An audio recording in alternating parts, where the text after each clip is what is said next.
I've always wanted to be the villainess, not the heroine of a story. Cursed and criticized, yes, but a diamond spoon-fed villainess nonetheless. My life might feel like a contract crammed with toxic clauses, but I refuse to die a meaningless death like that. Back in the present, a maid inquired, "Lady Yvonne, does it not suit your taste?" I replied, "Not at all, it's delicious." Lost in thought, I mused, how could such a wonderful breakfast not be to my liking? As you can see, I've achieved my dream life by reincarnating as the diamond spoon-fed villainess of a novel. I can't believe this crazy dream actually came true. The fantasy romance novel, The Light of Cordelia. Yvonne Aches, the cruel and ruthless villainess. Yvonne discovers that Adrian, the male lead and her love interest, is engaged to Cordelia, the story's heroine. Consumed by jealousy, she makes a pact with a demon. A brilliant mage, Yvonne is corrupted by the demon's power. She becomes an archdark mage, tormenting the hero and heroine, but true to villainous form, meets a tragic end. However, I can't let that happen to me. Yvonne is the villainess I envied most out of all the villainesses I've ever read about. She had everything. The youngest daughter of a ducal family, she owned the Aches family's orichalcum mine, numerous other gem mines, and ran the empire's largest magic item company. Her father is the archmage of a long-standing and renowned mage family. Plus, she has 11 abs, amazing physical abilities, outstanding beauty, and is a talented mage. She's utterly perfect. In my old world,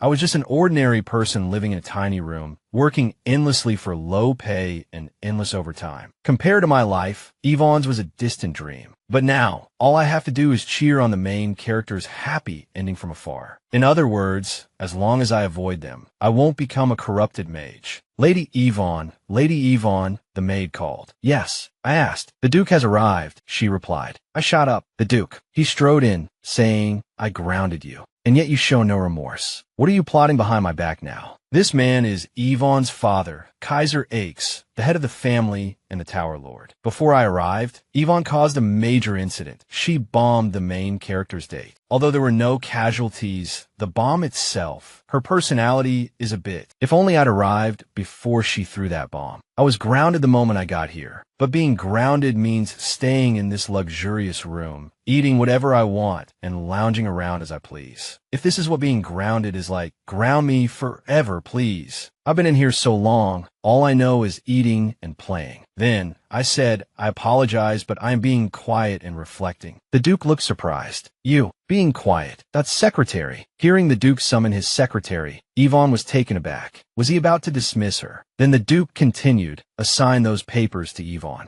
The secretary approached and said, that seems a bit much for the lady, your grace. While the documents related to the Massa branch are straightforward, this volume is rather substantial for Lady Yvonne. Yvonne pondered, he's not firing me. That's lucky. But what kind of work is it? So much that I have to work overtime even after being reincarnated. The Duke declared, Yvonne, from today onward, you will work 6 hours a day without moving from your desk. Yvonne blinked, slightly dazed. Only 6 hours. For someone who used to work 15-hour days, that's nothing. The Duke continued sternly, I'll give you 1 week. If you try to avoid your duties again, you will be expelled from this family. You'd best work diligently. With that, he turned and left. Yvonne thought to herself, it might not be a loving family, but at least I'm glad to have one. She recalled her first day after being transported to this world. Her brother had called her crazy, and her father seemed to detest her. But thankfully, I wasn't kicked out. Aloud, she said, Karen, I want some sweets. Karen replied, yes, my lady. I'll prepare them for you right away. The scene shifted to Rooney. Are you looking at that again, sir? Rooney answered, I just happened to find it in the drawer, so I took it out for a look. His subordinate said, it's been 18 years with no news. They must have forgotten. Rooney continued, my father, until the end of his days, worried about that unpaid debt. He instructed me to help them if they ever asked for anything. If they need something, they'll contact us. Don't worry too much, Your Grace. Yes, worrying about things that haven't happened isn't necessary. I'm certain they'll never contact us. Absolutely not. Why are you so sure? I have a feeling. My feelings are very accurate. I don't think that's quite right, but I'll trust you. The scene changed again. Duke Kaiser was astonished. Did Yvonne do this? The secretary replied, "Yes, Your Grace. This idea is brilliant." The Duke exclaimed, "I can't believe it." The secretary continued, "I knew she was intelligent from a young age, but I never imagined she was this exceptional." The Duke chuckled. "Is that so?" The secretary went on, "This method allows us to easily grasp the monthly sales figures of the trading company. Presenting it in this grid format is truly innovative." Truly innovative. The Duke mused. Strange. She hates paperwork. Then he ordered, "Summon Yvonne's personal maid at once." Shortly after, Karen arrived. "Greetings, Your Grace." The Duke addressed her. "I called you here because I have something to ask. Have you noticed anything unusual about Yvonne lately? You're the closest to her, so you must know." Karen replied, "Actually, Your Grace, I wanted to speak to you about this as well." The Duke inquired, "What is it?" Karen continued, "Ever since she was grounded, the lady has seemed rather melancholic." The Duke was taken aback. Melancholic. She never reacted, no matter how severely she was scolded. Karen continued, "Even her food intake has decreased to half of what it normally is." The Duke paled. "Impossible. She's been eating 6 meals a day since she was a child." Karen went on, "Furthermore, I heard from the other maids that the lady has cleaned her desk in the study." The Duke shot to his feet. "What? Why such a sudden change? There must be a reason. The Crown Prince, it must be because of the Crown Prince. To be rejected so bluntly, a proud child like her must be devastated. And I, without knowing anything, scolded her. Could it be that Yvonne still hasn't forgotten the Crown Prince?" The scene shifts to Yvonne. "I can't believe my Excel skills are actually useful here. I was worried sick, thinking it was something serious." Back with the Duke, Karen stammered, "WL, although she doesn't show it outwardly, it seems that's the case, Your Grace." Yvonne reclined languidly, thinking, if only every day could be this peaceful. The Duke, arms crossed, mused to himself. Yvonne was infatuated with and ardently pursued Crown Prince Adrian, yet he never gave her a second glance. While her actions were sometimes excessive and blunt, she possesses exceptional beauty, is a talented mage, and the eldest daughter of the esteemed Aches family. What could she possibly be lacking? And yet he openly flaunts his relationship with that royal bastard princess of Major. No wonder Yvonne lost her temper. Yvonne approached, a worried expression on her face. "Father, is something the matter?" The Duke cleared his throat. "Nothing. Have a seat." Yvonne sat down. "Is there a problem with the documents I prepared? I worked diligently on them. If I made a mistake, I apologize." A flicker of surprise crossed the Duke's face. Yvonne apologizing. He composed himself. "No, you did an excellent job. Both my assistant and I were impressed." Yvonne smiled. "Really? Thank you." The Duke was taken aback once more. She's smiling. This child, who never cared for praise. He inquired, "You seem cheerful today." Yvonne hesitated. "Yes, well," she thought, "I expected to be summoned for a scolding. What a relief." Aloud, she said, "I didn't expect you to praise me, Father." The Duke replied, "Of course. Up until now, you've only caused trouble." Yvonne meekly accepted the rebuke. "Yes, it was all my fault. I've been reflecting on the trouble I've caused the family. From now on, I'll remain in my room and—" The Duke interrupted her. "No. What shortcomings do you have that warrant such self-deprecation? I can find you to encourage self-reflection, but seeing you like this, it troubles me. I found an empty house for you. Feel free to destroy it to release your emotions." Yvonne's mind reeled. Did I just hear that correctly? Destroy a house. The nearby secretary spoke up. "His Grace has erected a protective barrier around the house, my lady. You may use magic or even explosives to destroy it to your heart's content." The Duke added, "You can go as soon as you finish your tea." Yvonne stammered, "Wait, just a moment." She thought, why would I destroy something so valuable? Owning a house is my lifelong dream. And what's with that? Satisfied smile. Forcing a smile, she said, "I was wrong, and it's only right that I be punished. So, I won't destroy the house." The Duke slammed his hand on the table. "Yvonne Aches, why are you acting so unlike yourself? Crown Prince Adrian Rudden. That boy, what has he done to make you like this?" The secretary interjected quickly, "Your Grace." The Duke startled, his anger subsiding. "Oh, I've gotten carried away. I apologize if I frightened you." Yvonne's eyes sparkled. "That's wonderful, Father. Wow, was that magic?" Duke Kaiser raised an eyebrow. "Yvonne, why are you stating something so obvious?" Yvonne thought to herself, is he embarrassed now? Perhaps he isn't as strict as I thought. The Duke continued, Yvonne, tell me what you want. If you wish to court someone, I'll find you a suitable match. Yvonne pondered for a moment. What do I want? I want to do the things I couldn't in my past life. Then she spoke. Father, I want to study. The Duke sputtered, spraying tea across the room. Did she just say she wants to study? His secretary stammered. Why, yes, it seems so, Your Grace. Since reincarnating, I haven't had a good grasp of the situation here. This is a good opportunity to learn more. It's wonderful to be able to focus entirely on studying. And since I'm a mage, I should be able to use magic like Father, shouldn't I? But strangely, the only books I can't read are the magic books. I don't have dyslexia. Could it be because I'm not the real Yvonne? Well, I don't need to use magic right now anyway. But who knows? Maybe I should try something. In comics and novels, people always shout incantations like fire.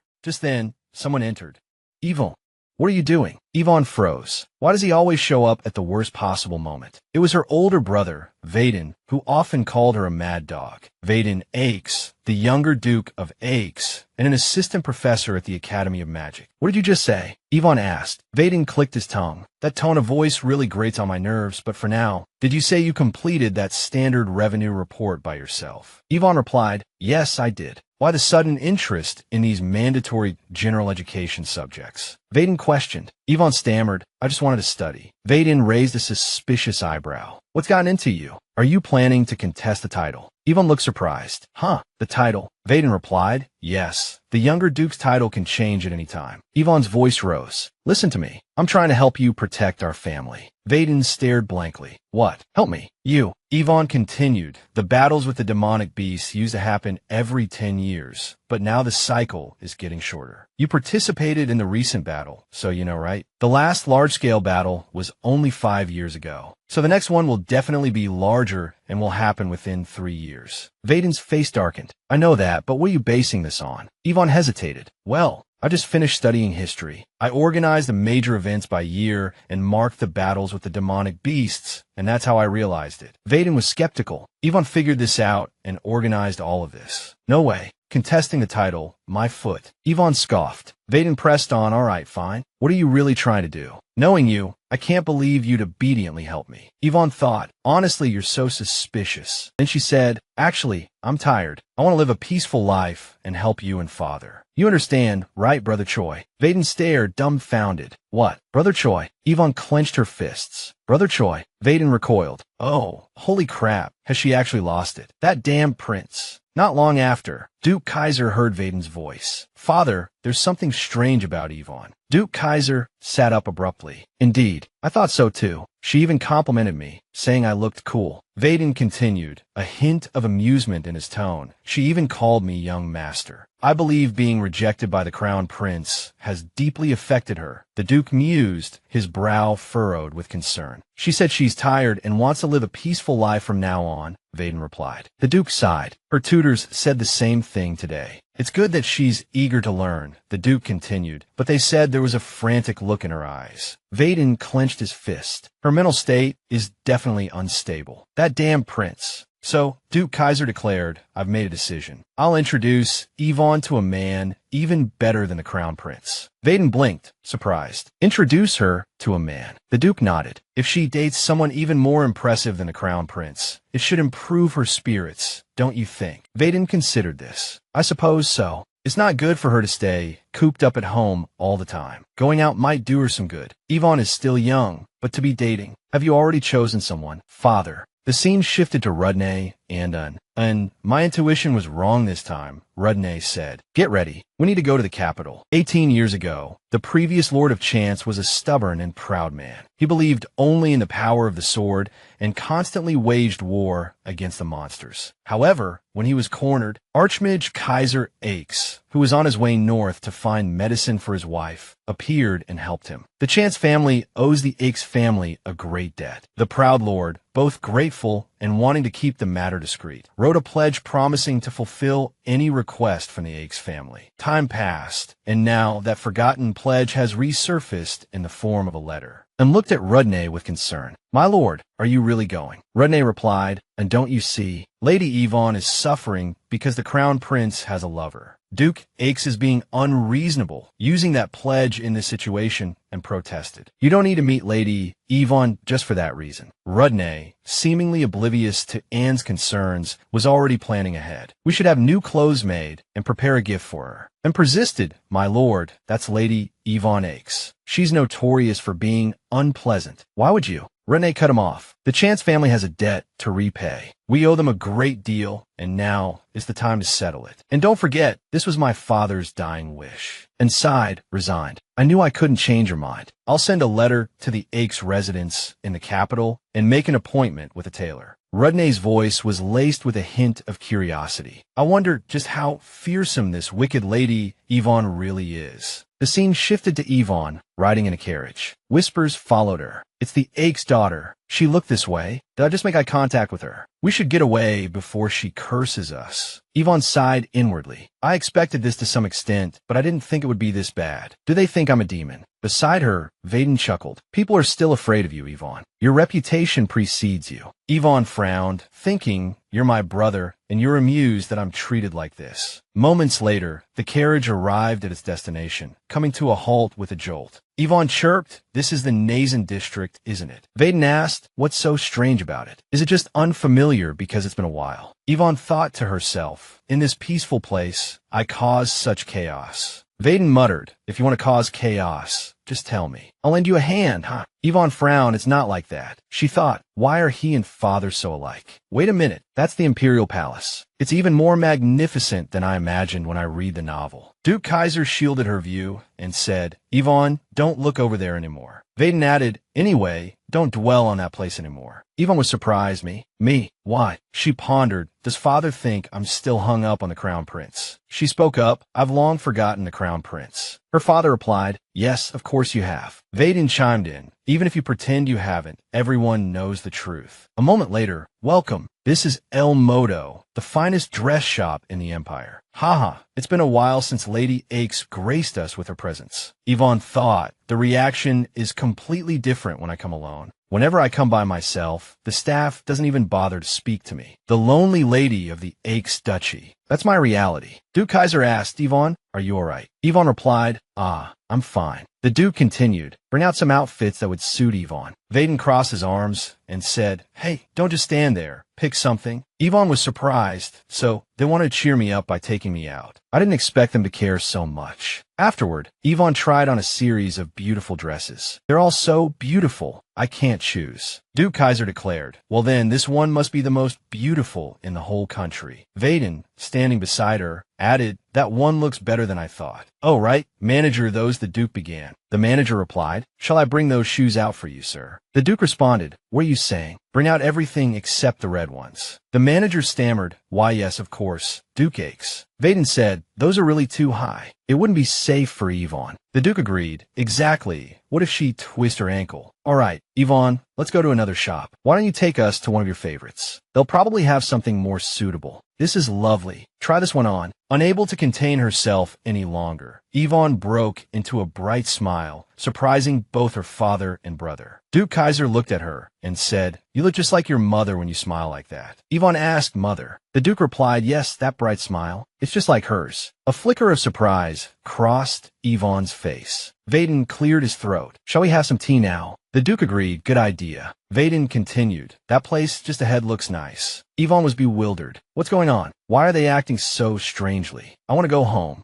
The Duke asked, do you like the things we bought? Yvonne replied, yes, thank you for the gifts. But as I said, I just want to stay home and help you both. I don't have anywhere to wear these, so it would be better to return half of them. Both men immediately exclaimed, what do you mean you have nowhere to wear them? That's right. I'll introduce you to a fine young man. 3 days from now, at this cafe. Yvonne was stunned. You were serious about what you said earlier. Everything's prepared, Duke Kaiser announced. The young man I want to introduce you to is named Rudney Chance. He's the young lord of the Chance family, one of the Empire's founding noble families. He's a master swordsman and the protector of the Northern Gate. Yvonne pondered. I think I've heard of him, she mused. Handsome, refined, talented, the sort of man countless young ladies secretly adore. At least, that's what my dance instructor told me. A flicker of doubt crossed her features. But why would someone so accomplished want to meet me? Yvonne Aches, a notorious villainess. The Duke shot to his feet. Villainous. Who dare speak of my daughter that way? Vaden quickly joined in, yeah. Even though I've called you a mad dog before, you're not really that bad. A warmth spread through Yvonne's chest. They're defending me. It feels like a real family. She blinked, a strange thought flitting through her mind. Am I even really Yvonne anymore? A short while later, the shop assistant finished wrapping the gifts her father and brother had chosen for her. The Duke was off to the magic tower, and Vaden, also pressed for time, had already departed. Both were busy, yet they had carved out this time for her. An attendant approached. Have you finished, miss? Yvonne observed his demeanor, a spark of annoyance igniting within her. Is he yawning? His attitude was completely different when he was with father. A mischievous glint entered her eyes. Should I tease him a little? You have something on your hand, she stated. The brown-haired attendant looked bewildered. Huh, where? Yvonne swatted at his hand. Oh my, a wasp. It wasn't really a wasp, he mumbled, rubbing his hand. Did that hurt? If it hurt, you should say so, Yvonne replied, a hint of amusement in her voice. My lady, you're a walking weapon. I mean, you're very strong. Yvonne glanced at her hands, a thoughtful expression on her face. A weapon. Does he mean me?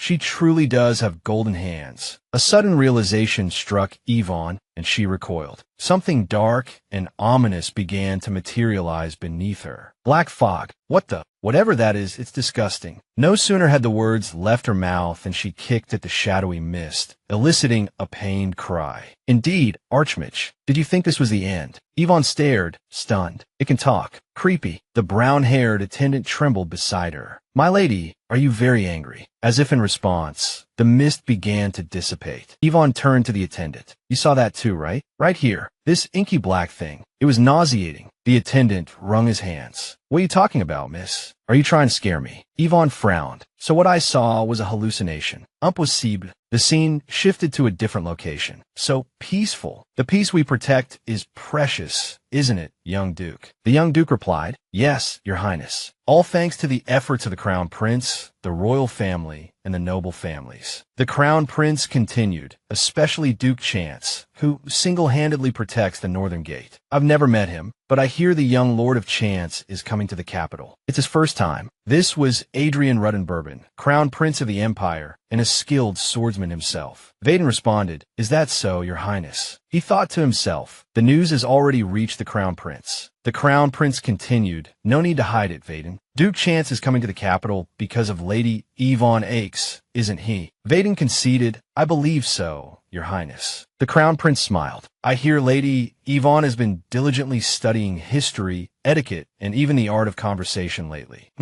I understand the lady is striving for the position of Crown Princess, but I've decided to choose Princess Cordelia. Therefore, I hope you won't waste your efforts. Vaden, suppressing his anger, replied, Your Highness, such worries are unnecessary. My sister said she's forgotten you and is starting anew. You have absolutely nothing to worry about. The Crown Prince continued, You're putting on an act. You know very well the lady will never give up on me. For your sister's sake, please advise her. Of course, it's difficult, but my popularity, Vaden thought, if only he weren't the Crown Prince. Wait a minute, a handprint. How would that get there? Just make a note of it, in case we need it. The Crown Prince asked, Vaden, are you listening to me? Vaden, startled, answered, Your Highness, there's a strange mark back there. What? Where did it go? The Crown Prince wondered. It's just a tree. Vaden, stop avoiding the issue. Listen to my advice. Lady Yvonne. Vaden interrupted, Your Highness, Crown Prince. I apologize, but it seems Yvonne has truly forgotten you. So please stop concerning yourself with her. Neither my father nor I wish for Yvonne to become the Crown Princess. The Crown Prince was taken aback. Yvonne bowed her head and said, Then, if you'll excuse me. As she walked away, she thought, he seemed all right during the war, but why does Yvonne like this kind of person now? She's truly blind. I have to help her so she never makes the same mistake again. Meanwhile, elsewhere, a figure muttered mysteriously, blood staining their lips, daring to kill my messenger with a single kick. I will repay this debt. The scene shifted to Yvonne. A maid beamed. Thank you, lady. Thank you, thank you, thank you. Yvonne forced a smile. Carol, that's the 30th time you've thanked me. I understand your gratitude. Please, thank me in silence now. She thought, she's this happy over a few bandages. Carol asked hesitantly, but why have you been reading so many books lately, lady? Yvonne replied, oh, I'm just looking for a few things. Yvonne pondered, there's no information about monsters or dark magic. What was that just now? If this were the real Yvonne, she'd probably have many enemies, but could it be? Did someone send someone to kill me? Did this slice of life suddenly turn into a horror story? Is there really no other information? Carol, do you remember the place I told you not to touch before? Carol stammered, I absolutely did not touch it, my lady. Yvonne smiled. It seems she knows something. Then Yvonne asked, what was it again? Carol blurted out, it's in the right drawer of the desk in my lady's bomb-making workshop. I absolutely did not touch it. Truly. Yvonne said, I know, I was just asking. She thought a bomb-making workshop was her hobby, blowing up people's buildings. If anyone tries to touch it, you must tell me. Carol replied, yes, my lady. Just as you instructed, if I find an intruder, I won't hesitate to throw this cotton bomb at them. Yvonne was astonished. That's a bomb. No wonder she survived as Yvonne's maid. Later that night, what is that? I thought Carol's bomb-making workshop would be a chaotic mess, but it's surprisingly organized. Not at all what I expected. Yvonne picked up a vial, turning it over in her hands. Is this what Carol meant by the thing? She murmured. And the drawer she mentioned, where is it? Ah, here. Inside, she found only a hardbound diary and a single book. What could be so important that she'd entrust Carol with bombs to protect it? Yvonne mused, reaching for the diary first. No, it won't open. She strained against the lock, surprised. I thought with my strength, but it's no use. I can't get it open at all. Well, then this book. Yvonne picked up the other volume and opened it. Her eyes widened as she read the title. Magic-Induced Amnesia and Its Treatment. She whispered, could I have magic-induced amnesia? I thought I couldn't use magic because I wasn't the real Yvonne, she thought, a flicker of understanding igniting in her mind. But what if Yvonne is just ill? And there might be, yes, it looks like there's a treatment. She scanned the page eagerly. Grind 1 kilogram of Teal's magic stones. Consume regularly with tea for a complete cure. Price of Teal's, 1 gram, 10 million gold. 1 kilogram, 100 million gold. 100 million. The scene shifted to Rudney, trying on clothes. This suit seems to have been made for the Duke. Absolutely perfect, a nearby man said. It is an honor for our family to serve you, your grace. That's enough, Rudney said. How to prepare it as is. He turned to another person.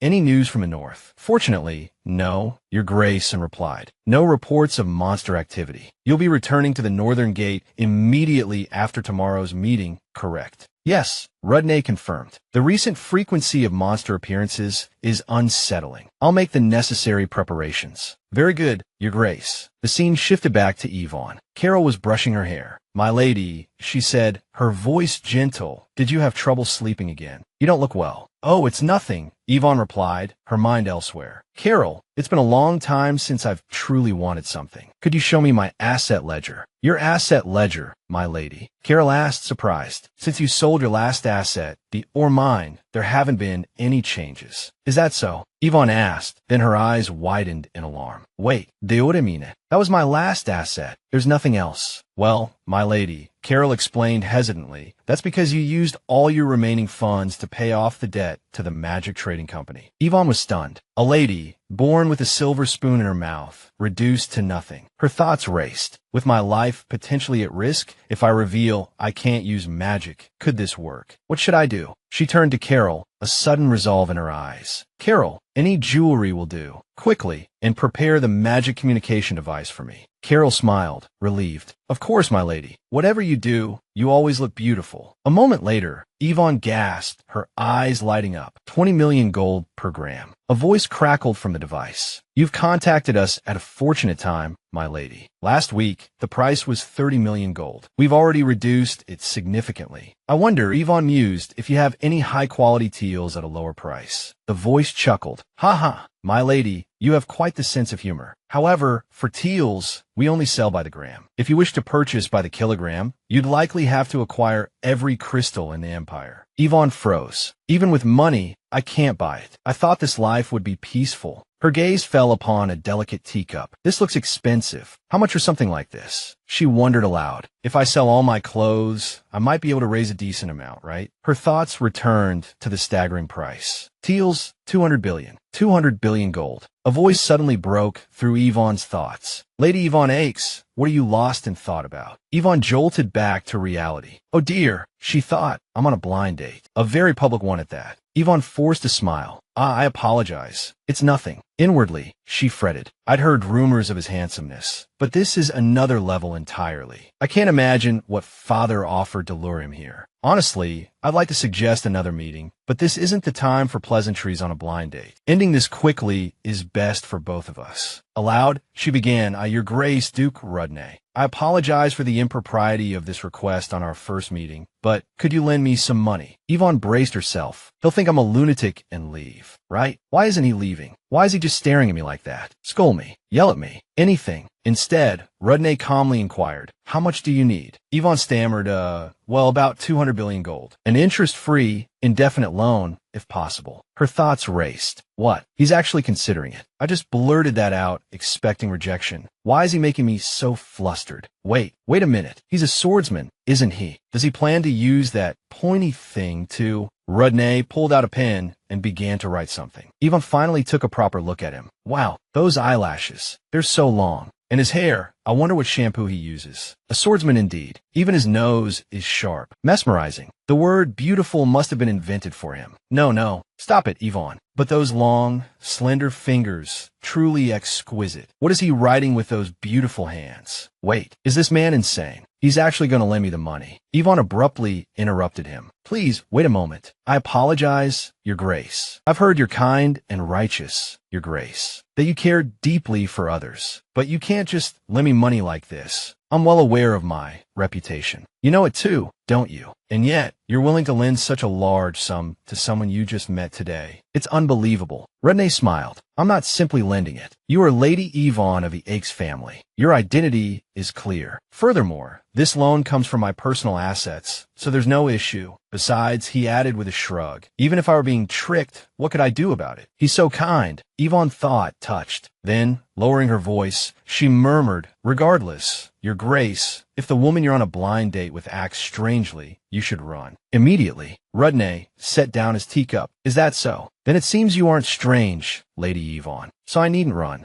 Yvonne flushed crimson, her heart pounding in her chest. Panicked, she thought, run? I have to run. She shot to her feet. Well then, if you'll excuse me. Wait just a moment, Lady Yvonne, Rudney said. Allow me to escort you back to the Aix estate. Yvonne stammered, Oh, there's no need. Are you sure? Rudney pressed. I'd like to learn more about you. Yvonne thought to herself, I want to learn more about you too, you know. She clenched her hands. I am sorry. Since the Duke has already shown me the courtesy of coming all this way, she thought I should be the one to leave first to save him face. Bowing her head, she said, I think I should say goodbye here. Rudney asked, Then, could you grant me one request? Yvonne, perplexed, replied, a request. Rudney continued, The next time we meet, could we call each other by name? I'll call you Yvonne. And you, he added, please call me Rudney. Yvonne was startled. Her heart pounded in her chest. With a small smile, she answered yes. Rudney, observing her expression, felt a warmth spread through him that he couldn't quite articulate. A short while later, Yvonne sat lost in thought. My heart almost burst. I know he's not someone I can be with, but I was so happy during that brief time with him. Suddenly, the sound of approaching footsteps broke her reverie. Surprised, she looked up. Oh, who is that with the blonde hair? His Highness, the Crown Prince. The Crown Prince spoke. Lady Aix, you're certainly persistent. Searching all over for Zod during a blind date, really. Yvonne thought to herself, I thought I'd never see this man again, not even by chance. He's the son of a concubine favored by the Emperor. After his mother died, the Empress adopted him, and he became the Crown Prince. He's always been concerned with his reputation and that of the royal family. So he absolutely loathes me because of my impulsive nature. He won't even wear clothes or jewelry with silver and violet, my signature colors. He openly avoids me and has rejected my confessions multiple times. So why is he acting like this? The Crown Prince said, I don't know what to do with you, Lady Aix, when you cling to me like this. Greetings, Your Highness, Yvonne replied. Does he always look like this? She wondered. The Crown Prince continued, I didn't expect you to act like this today. Yvonne mused. He's the male lead in the novel, so he's supposed to be a handsome man. He seems ordinary. Is it because I just met such a perfect blind date? The Crown Prince smiled. Even if you look at me with such longing, it's useless. Yvonne's face darkened. Longing. What is he talking about? I seem to be in your way, she said. Please excuse me. Adrian coughed. Very well. Suddenly, he gasped. Ah, right in front of me. Yvonne brushed past him. I need to get away from him. The Crown Prince caught her hand. Wait, Lady Yakes. Yvonne questioned, did the Crown Prince just grab my hand? Adrian released his grip. No. There are many people watching, Yvonne said. If you're seen clinging to a madwoman like me, won't it damage your Highness's reputation? You're always so worried about that. I need to make him understand, she thought. You seem to have the wrong idea, she continued. I no longer have feelings for you. From now on, I'll live quietly, so I never bother your Highness again. So don't worry. I apologize for everything that's happened. Adrian crossed his arms. Lady Aches, you always wanted my recognition and started studying because you wanted to be chosen as the Crown Princess. Don't be ashamed. There's nothing shameful about studying. Yvonne thought, what is he rambling about? And that blonde hair, that a frustratingly dense block of butter. Why does that crazy lump of butter keep misunderstanding me? Yvonne muttered through gritted teeth. It's not like that, Your Highness. It's true I once admired you, but not anymore. I've given up. Crown Prince Adrian retorted, given up on what? You're even dragging the innocent Duke Rudnay into this to get my attention. Don't you feel sorry for him, Lady Yakes? Oh my, are you actually crying because of me? At that moment, Rudnay approached. Yvonne, so you're here. Greetings, Your Highness. Yvonne looked up in surprise. Duke Rudnay. The Crown Prince gaped. You're Duke Rudnay. The onlookers erupted in a flurry of whispers. Good heavens. Standing between His Highness the Crown Prince and Duke Rudnay is that Lady Yakes. Could it be a love triangle? Another voice chimed in, don't be ridiculous. It's obvious Duke Rudnay rushed over to protect His Highness. Yvonne's face darkened. I can't believe this, she thought. I should have taken those explosives from my brother. Beside her, Rudnay spoke. Yvonne, I had a gift prepared for you earlier, but I didn't have a chance to give it to you. Yvonne looked at him quizzically. A gift. Rudnay smiled. This isn't the right place for gift giving. Shall we move somewhere more private? A blush crept up Yvonne's neck. He knows I'm in a difficult situation and came to help me. If that's the case, then, Your Highness, as you can see, I'm still in the middle of a blind date with the Duke, so if you'll excuse us. Let's go, Duke Rudnay.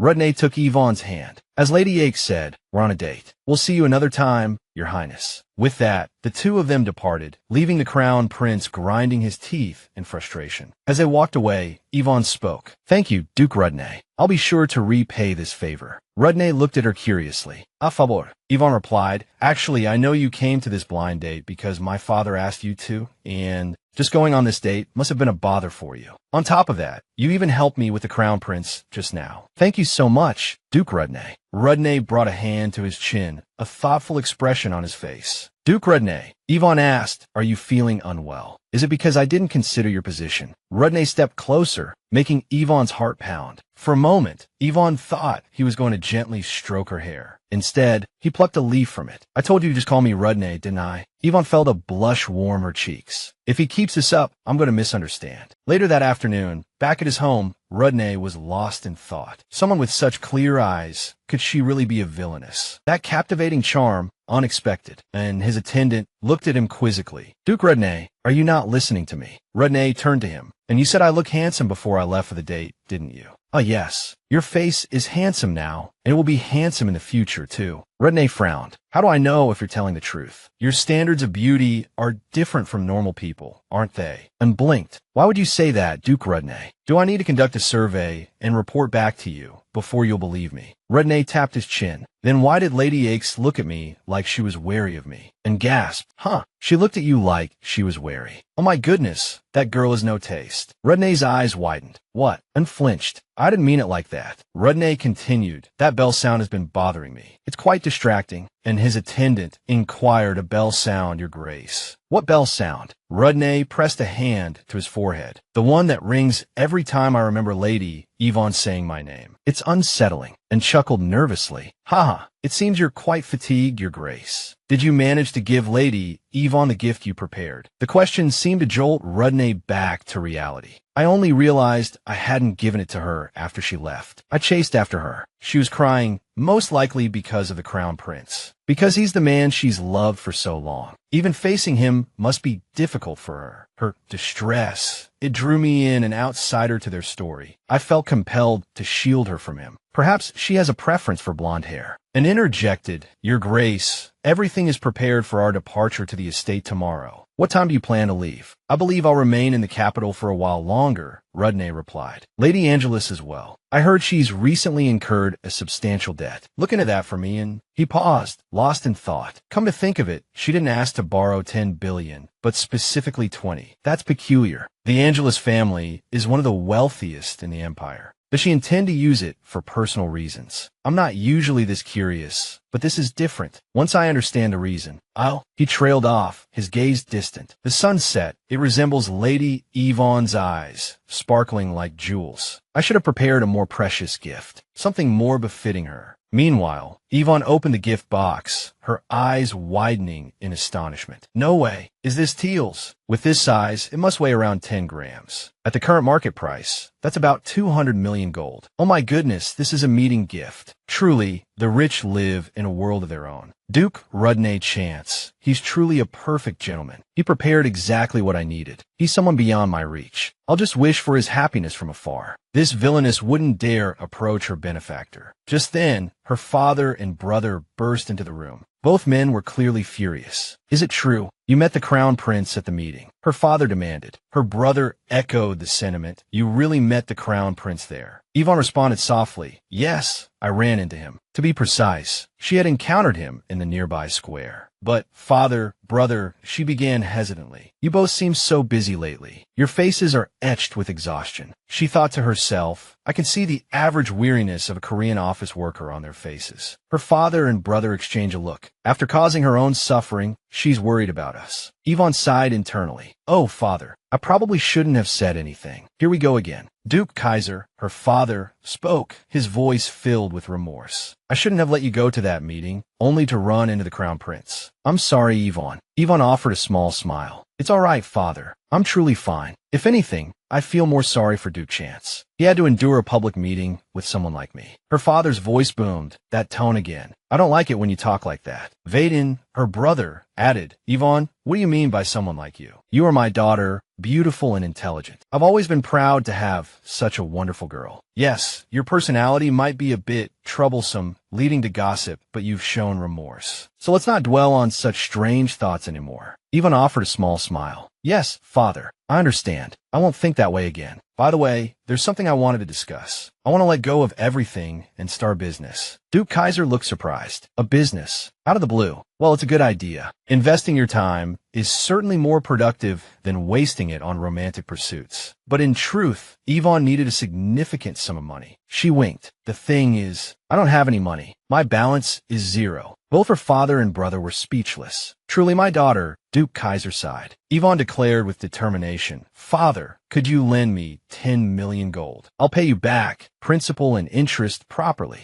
Vaden, her brother, spoke confidently. 10 million gold. That's just a few sets of clothes. I can give you that much. Yvonne quickly refused. No, that won't do. I want to write a promissory note and borrow the money from father officially. Then I'll repay him. I want to build everyone's trust in me that way. Vaden was astonished. Is this really my little sister? Duke Kaiser spoke. All right, let's do it that way. I could just give it to you, of course. Our family, the Aches, are a family of mages, but we are also the heads of the Zoes Trading Company. This will be a good opportunity for you to gain business experience. Yvonne beamed. Thank you, father. I definitely won't disappoint you. A moment later, Duke Kaiser mused. Yvonne has changed so much, hasn't she? That girl, holding her head high with those bright eyes, she looks just like her mother.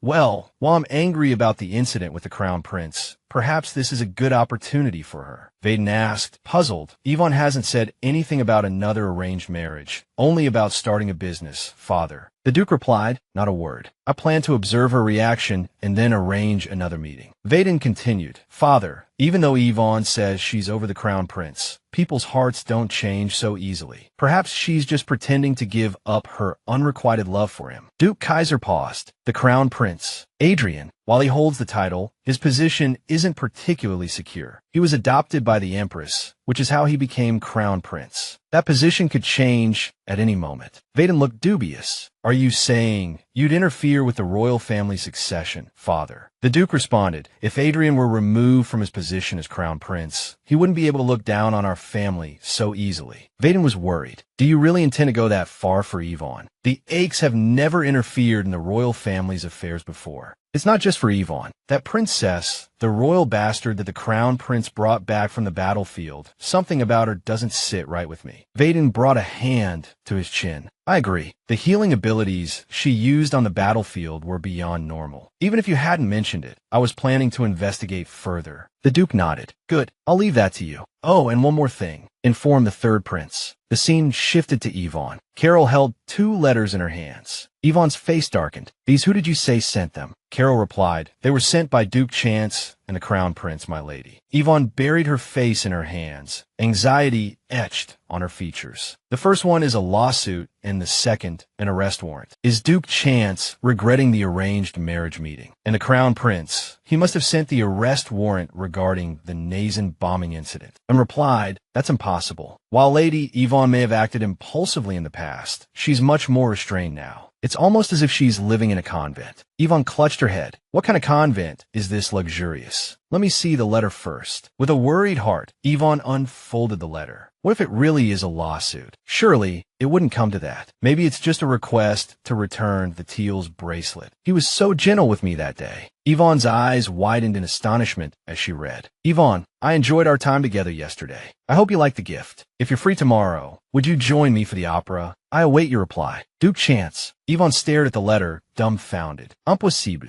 An invitation for another meeting. And, brimming with excitement, exclaimed, oh my goodness. It seems Duke Chance has fallen for you, Lady Yvonne. Yvonne set the letter down. I have to refuse. And looked puzzled. What? Why? Yvonne replied, because this is definitely just a courtesy invitation. It's probably at his father's behest. Yvonne thought to herself, damn it, he's a hard man to refuse. But what can I do? I don't even want to read the Crown Prince's letter. Basically, he's graciously inviting me to Cordelia's tea party, but with a thinly veiled threat, demanding I promise not to use magic. Does he dare treat me like a criminal? I've already decided to give up, and now he's acting regretful. That arrogant trash. I have to write a reply immediately. Bring me some stationery. Not long after, at the Crown Prince's residence, the assembled guests murmured amongst themselves. It truly lives up to its name, the Azure Palace. The summer flowers here are so vibrant and beautiful. The Crown Prince remained silent, seething with anger. She really didn't come. Lady Yvonne always finds a way to get an invitation and appear wherever I am. Why? Is she doing this to get my attention? There's no way she'd suddenly act like this. A young woman beside him spoke. Your Highness, wasn't it truly dangerous on the battlefield at that time? The Crown Prince replied, Cordelia is my benefactor. I survived thanks to her healing magic. Others chimed in, I hear Princess Cordelia is incredibly skilled in healing magic. I've heard it played a crucial role in the war. Truly worthy of the royal mage lineage. Cordelia smiled. Thank you, everyone. It's thanks to my ancestors' abilities. The conversation drifted. By the way, has everyone heard about that story? About Duke Chance and Lady Asian Rose's public meeting? I have. I heard Duke Chance is still in the capital. I heard Lady Asian Rose was quite well behaved in front of Duke Chance. I'm really curious how their meeting went. I hear he's wonderful. I'd love to meet him myself. Noticing the Crown Prince's darkening expression, Cordelia clapped her hands and exclaimed, Countess Celia and Lady Allen, your skin is absolutely radiant. Both women beamed. Oh, really? I've been taking extra care of my skin lately. It seems to be working. Please, do share your secrets with us. Meanwhile, Yvonne held the Radia herb transaction statement, a sly smile playing on her lips. This was a brilliant business idea, she thought, and the price was so low she'd used the loan from her father, Duke Kaiser, to buy the entire stock. Radia herb was typically used as a fever reducer, but more effective remedies existed, so it wasn't particularly sought after for that purpose. But, of course, its uses extended beyond simply treating fevers. In the original story, towards the end of summer, upon Adrian and Cordelia's return, a mysterious skin ailment had spread amongst the nobility. Cordelia, the unfavored, illegitimate princess, had discovered the cure for this skin disease and, in doing so, turned the tide of public opinion in her favor. And that cure, Radia herb. Cordelia had distributed it for free, but Yvonne had no such altruistic intentions. After all, she was the villainous Yvonne. Having been transported into this novel, she had to use her foreknowledge to her advantage. Sorry, Cordelia, she mused, but I'll be using this Radia herb to make 20 billion gold. She could sell the raw herb, but to maximize profits, presentation was key. She envisioned a line of handcrafted, all-natural cosmetics, exuding luxury, while effectively treating skin conditions. She needed to find a shop quickly. Production had to begin before the disease outbreak. Turning to gaze at the palace, Yvonne couldn't help but frown. Enjoy your little tea party with your sweetheart, she thought, a touch of malice directed towards the crown prince. Poor Cordelia. Honestly, she muttered, I'm busy with my own affairs. So annoying. Thus am I. Suddenly, a voice called her name. It was Renee Duchance. What are you doing here? Yvonne wondered aloud. The surrounding crowd erupted in hushed whispers. Look, it's Duchance. He's even more handsome than rumored. Yvonne, observing him, silently agreed. He was breathtaking, almost radiant. His mere presence commanded attention. Even his cold gaze was captivating, utterly mesmerizing. Yvonne found herself unable to look away. Noticing her silence, Rutney called her name again. Yvonne startled. I'm sorry, what did you say? Rutney, his eyes fixed on her, replied, even without a response. I'm pleased to have run into you here, Lady Asian Rose. Has your previous engagement concluded? Ah, yes, Yvonne answered, it's finished. I'm here attending to some personal matters. Inwardly, she cringed. Lying to such a beautiful face felt wrong. I didn't have any engagement at all, she thought guiltily. Renee continued, what fortunate timing. I was just about to take a stroll. If you don't mind, might I accompany you? Yvonne was taken aback. With me, she echoed. Her mind raced. What is going on? The post-meeting stroll invitation was at my father's behest, but this why? The onlookers buzzed with speculation. What is Duke Chance talking about with Lady Asian Rose? Why are they together? Is the Duke being threatened by her? Yvonne worried. Being seen with the rumored villainess wouldn't do Duke Chance's reputation any good. In the original novel, Duke Chance was barely mentioned, a fleeting reference to a northern lord. It's strange that such a character would suddenly arrange a meeting with Yvonne, especially considering her rare illness. Things are unfolding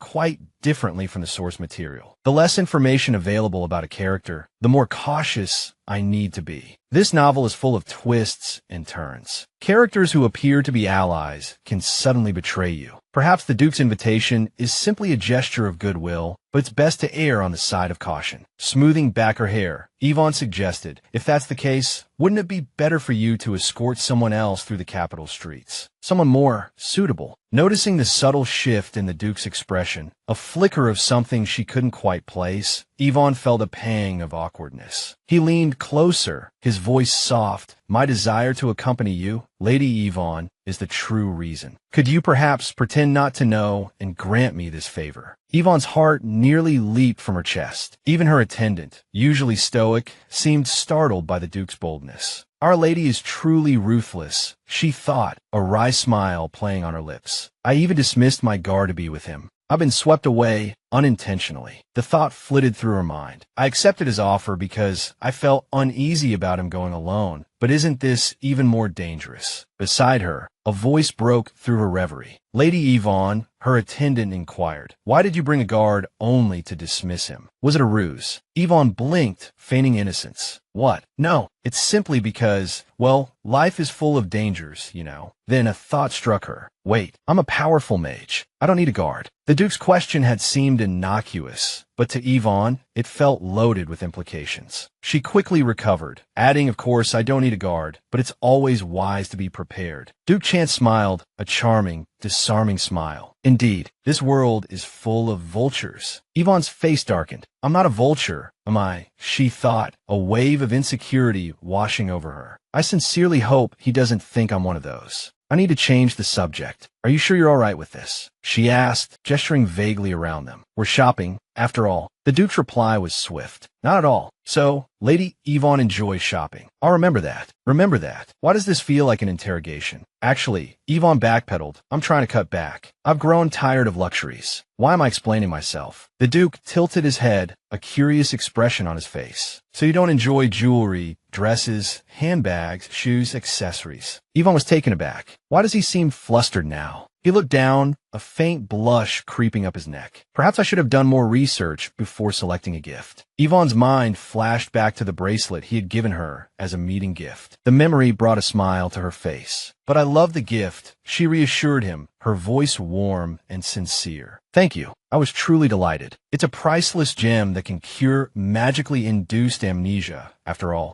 I truly was, she emphasized again. He lifted his hand, glancing at the bracelet on her wrist. That's good to hear. What was that expression? Did I say something wrong? After a moment of strange silence, the Duke began peppering her with questions as if nothing had happened. It was as if he intended to compile a comprehensive biography of her life. And not only that, he's using his charm. She realized a flicker of annoyance in her thoughts. Stay calm, Yvonne. Don't be swayed. It's just polite flattery. This is embarrassing. Just play along and get through it. Suddenly, a voice interrupted them. Your Grace. Oh my, are you truly a duke? Greetings, Your Grace. I am Viscountess Delacroix, and this is my daughter. With a polite, if somewhat dismissive, smile, Rutney replied, Indeed, it is a pleasure to meet you, but I have pressing matters to attend to. Please excuse me. With that, he and Yvonne turned to leave. Yvonne glanced at him, her thoughts racing. He just brushed them off so curtly. That's surprising. I thought he was always so affable. Adrian's voice broke through her musings. Perhaps I inquired too much. I promised I wouldn't bother you, Yvonne. I apologize. It's just, there's so much I wish to know about you.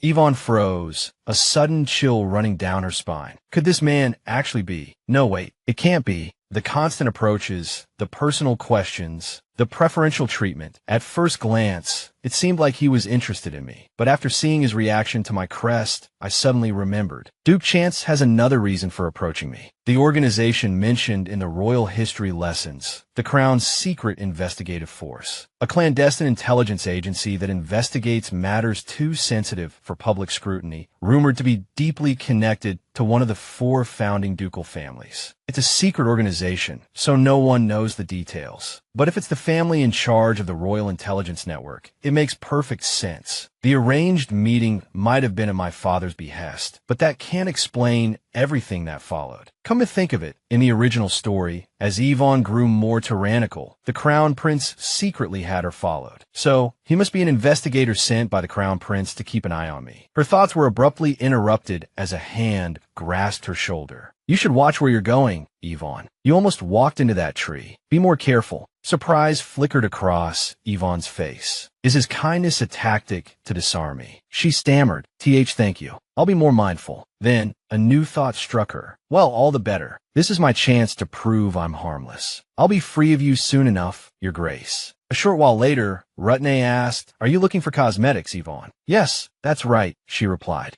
I find you quite beautiful without any adornment. Do you truly need cosmetics? He inquired. Oh, it's not quite like that. Yvonne responded, her inner thoughts a whirlwind. What is this? Is he subtly implying that cosmetics are frivolous? He's playing his surveillance role perfectly. Are you looking for anything in particular? He pressed. Yvonne surveyed the brightly colored displays. This shop mostly sells heavy makeup. I should probably look elsewhere. It seems I don't have what I need here. Let's try another shop, she suggested. Very well, Rutney agreed. Lead the way. A little while later, they arrived at a different establishment. The Duchess and the Duke. Welcome, welcome. Yvonne was taken aback. She recognized us instantly. It seems she's well-versed in the who's who of high society. And this scent, definitely herbal. I think I've come to the right place. These products seem to have herbal ingredients, Yvonne observed. Indeed, Duchess. Thank you for noticing, the shopkeeper replied. Could you tell me more about them? Yvonne requested. Certainly, Duchess, the shopkeeper beamed. As the shopkeeper explained in a hushed flurry, Yvonne mused that this was indeed a place specializing in functional cosmetics, and they possessed a remarkable skill in handling herbs. The shopkeeper seemed immensely proud of their products. The fragrances and textures were exquisite, and Yvonne was delighted. If entrusted to their care, they could surely create the precise cosmetics she desired. Unexpectedly, Yvonne's gaze met Rutney's. He offered a cheerful smile. I received a jeweled bracelet as a betrothal gift, but I haven't given him anything in return. While he might be observing me, the one at fault is the Crown Prince, not someone merely following orders. The blame lies with the master, not the servant. With a flick of her wrist, Yvonne thought, Rutney. He approached and asked, Is something the matter? Yvonne thought, I know I shouldn't think this way, but how else can I put it? He looks like such an obedient puppy. Give me your hand, she blurted out. Hesitantly, Rene replied,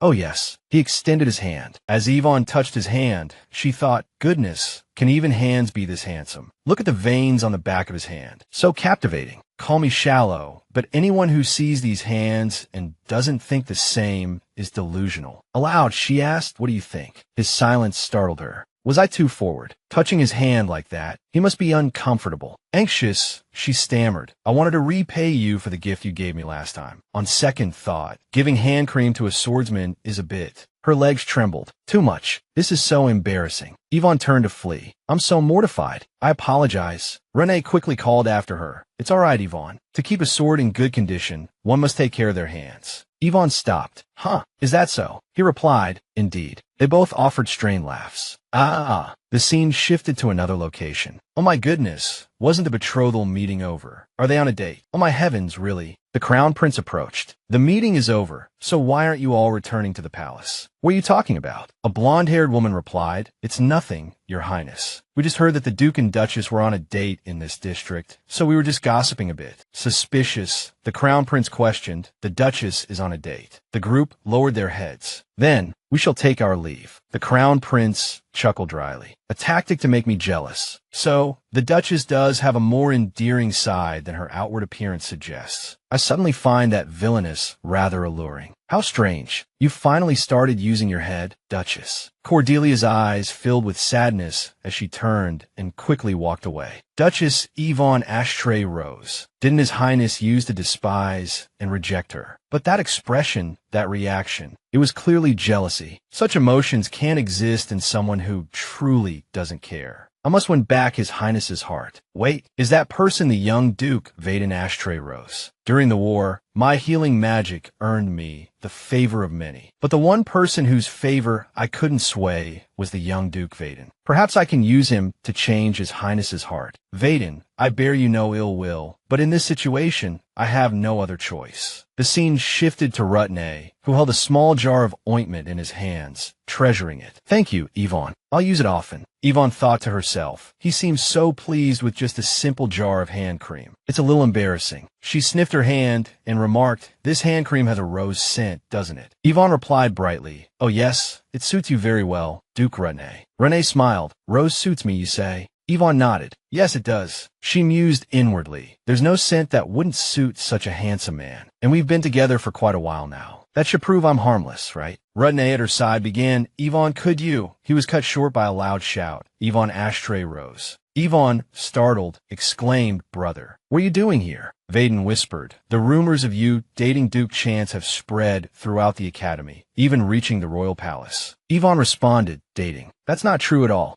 Vaden then turned to Rutney. Greetings, Duke Chance, Sword of the Northern Empire. I'm Vaden Ashtray Rose. Rene extended his hand. It's a pleasure to meet you, young Duke Ashtray Rose. The two shook hands, but it seemed to be more than just a simple greeting. Rene continued. Yvonne and the young Duke do look alike. I think you're even more handsome than the rumors suggest. Vaden, slightly flustered, replied, Thank you. Even Vaden is captivated by him. He must be the type everyone adores, regardless of gender. Rene went on, Young Duke, your reputation has reached even the north. I've been eager to meet you. If you're free, I'd like to invite you to dinner. I'd also like to invite Duchess Yvonne to join us. Vaden took Yvonne's hand. I apologize, but that will be difficult to arrange. Besides, I have something I wish to discuss with you, Duke. My sister has recently resolved to change and start a new life. Please don't give her any false hope. Yvonne, astonished, thought, Vaden, are you stopping this because you're afraid I'll fall for the Duke again? Rene asked, perplexed, false hope. Did you just say that? Rene replied, Yvonne has declared she's giving up on romance and focusing on self-improvement, haven't you, Yvonne? Yvonne thought, that's true, but you're only observing me on the Crown Prince's orders. She then stammered, yes, that's right. Look, he's looking at me with such a puzzled expression. Vaden's the one saying these absurd things. Why should I be embarrassed? Vaden pulled Yvonne away. You heard her, Duke. Now, if you'll excuse us, let's go, Yvonne. Yvonne turned back, smiling. Thank you for today, Duke Rutney. Rene watched them go, speechless. A moment later, Your Grace, you asked me to investigate Duchess Yvonne's debts and financial relationships. I've completed the report. Rutney, distracted, said report. Adrian replied, the Duchess has no debts and hasn't lent any money either. Her finances are completely clean. your grace. But may I ask, what's this about? I'm rather curious. Renee said, Adrian, how do I express my feelings to a woman who doesn't need money, luxury, or even love? Adrian was surprised. Good heavens, did the Duchess say that? Saying she doesn't need anything. That's a polite way of rejecting you, isn't it? Simply put, game over. You've been rejected, your grace. Life is full of surprises. Even a duke can be turned down.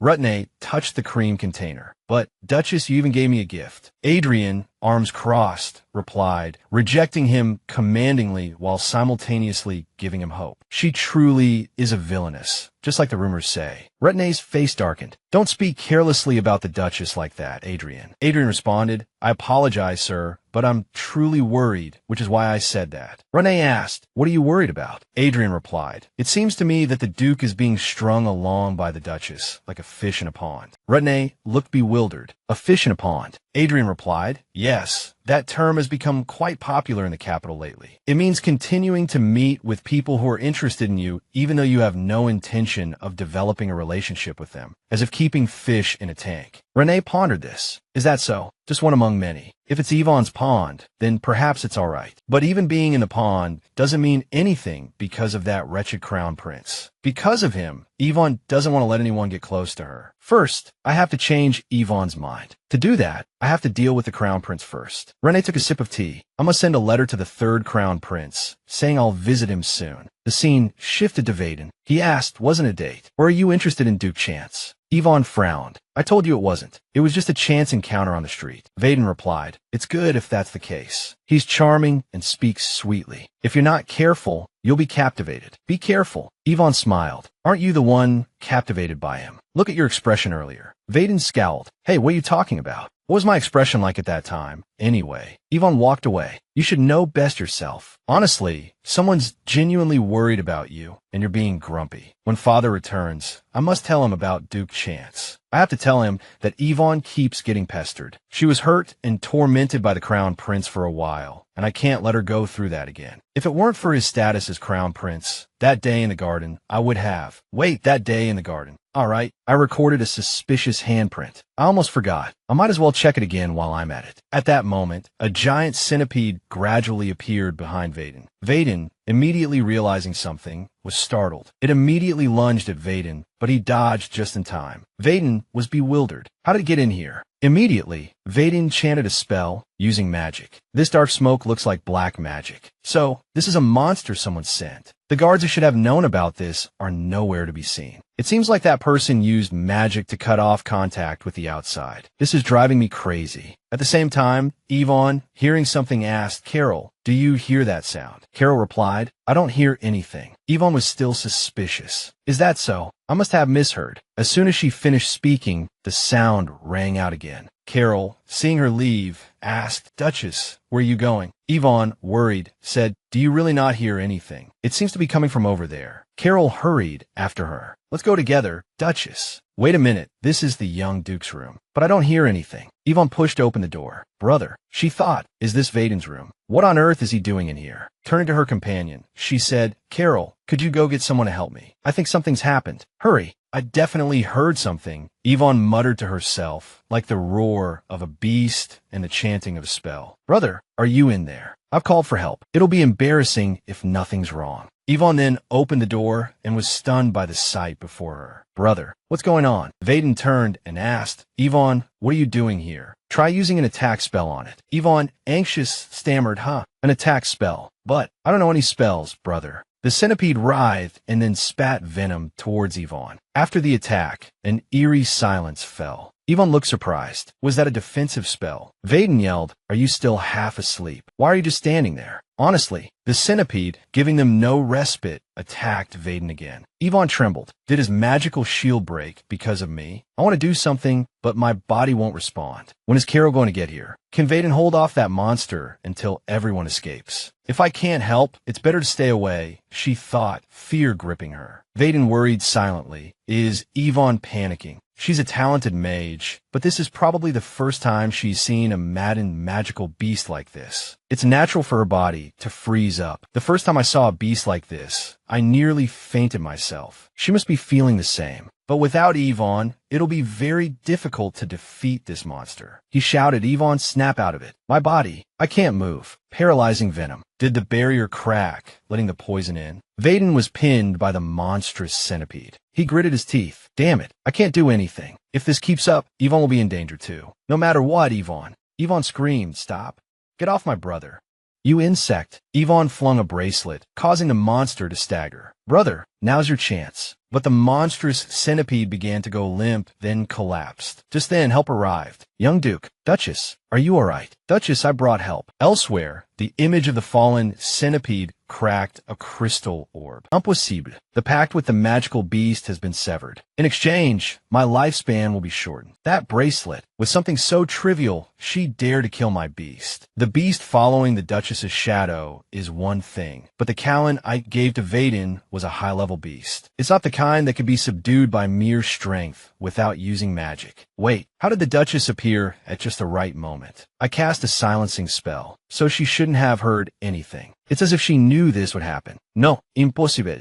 Because attacking Vaden wasn't part of my plan. If my traces weren't on the bracelet he's holding, I wouldn't be monitoring him like this. So, was it really just a coincidence? Something feels off. Perhaps the Duchess, Yvonne, has noticed something. I need to confirm it myself. The scene shifts to Duke Kaiser's perspective. This is definitely a magical beast controlled by a dark mage. You're saying it appeared inside our mansion. Vaden nodded. Yes, father. Yesterday, it suddenly appeared in my bathroom. Judging by the direction it came from, it seems like it entered our mansion through a window or was already hiding somewhere inside. Yvonne added, but when I went to check, the window was locked. Vaden wondered aloud. Could it have clung to me when I went to the battlefield to deliver the report a while ago? The Duke looked at him. It's possible, but I don't think so. Vaden asked why not. The Duke explained, high-level magical beasts like this are creatures that only powerful dark mages can form contracts with, using their own lives. They and their contractor are tightly bound the moment the contract is formed and can't be too far apart. Vaden was dubious. You mean there's a dark mage right here in the capital? The Duke's gaze was serious. Indeed, someone bold and reckless enough to send a high-level magical beast directly into the Duke's mansion. Dark mages, those who have made pacts with the devils of hell. They're the ones who incite magical beasts to wage war. Among them, the exceptional ones can control powerful demons as easily as turning their hands, making them even more dangerous. That's why the Empire has strict laws punishing those involved in dark magic and tightly controls all information about it. Yvonne clenched her fist, thinking to herself, it's surprising that a dark mage would act so brazenly in the Imperial capital. Could the thing clinging to my shadow the other day have also been a high-level magical beast? Father is the master of the magic tower, so he seems knowledgeable about dark mages. Should I ask him? Vaden spoke anxiously. The situation seems more serious than I thought. I wonder what they're after. The Duke steepled his fingers. At present, information is scarce, so it's difficult to say anything for certain. If they are targeting you, do you have any suspicions? Vaden pondered. I don't know. I don't think I have any connection to them other than participating in the war. I understand. Since their purpose is unclear, you need to be careful and protect yourself, all right? Yvonne overheard and thought, why would Vaden become the target of a dark mage? Could this have something to do with Yvonne becoming the great dark mage in the original story? But I've given up the villainous role to avoid that fate. How did Yvonne become a dark mage? If Yvonne didn't willingly become a dark mage, then what? Perhaps my fate hasn't changed, and I'm still destined to become one. What should I do? The Duke asked curiously, but how did you manage to deal with it? Its shell was so tough that no magic or sword could harm it. Vaden rummaged in his pocket. About that. Then he pulled out the bracelet Yvonne had thrown earlier. He said, Yvonne brought it down with this. The Duke asked, surprised, is this true, Yvonne? Did you really bring down that monster with that bracelet? Yvonne hesitated. It's more accurate to say I threw it because there wasn't anything else around to throw. The Duke inquired, why didn't you use magic? Yvonne stammered, haha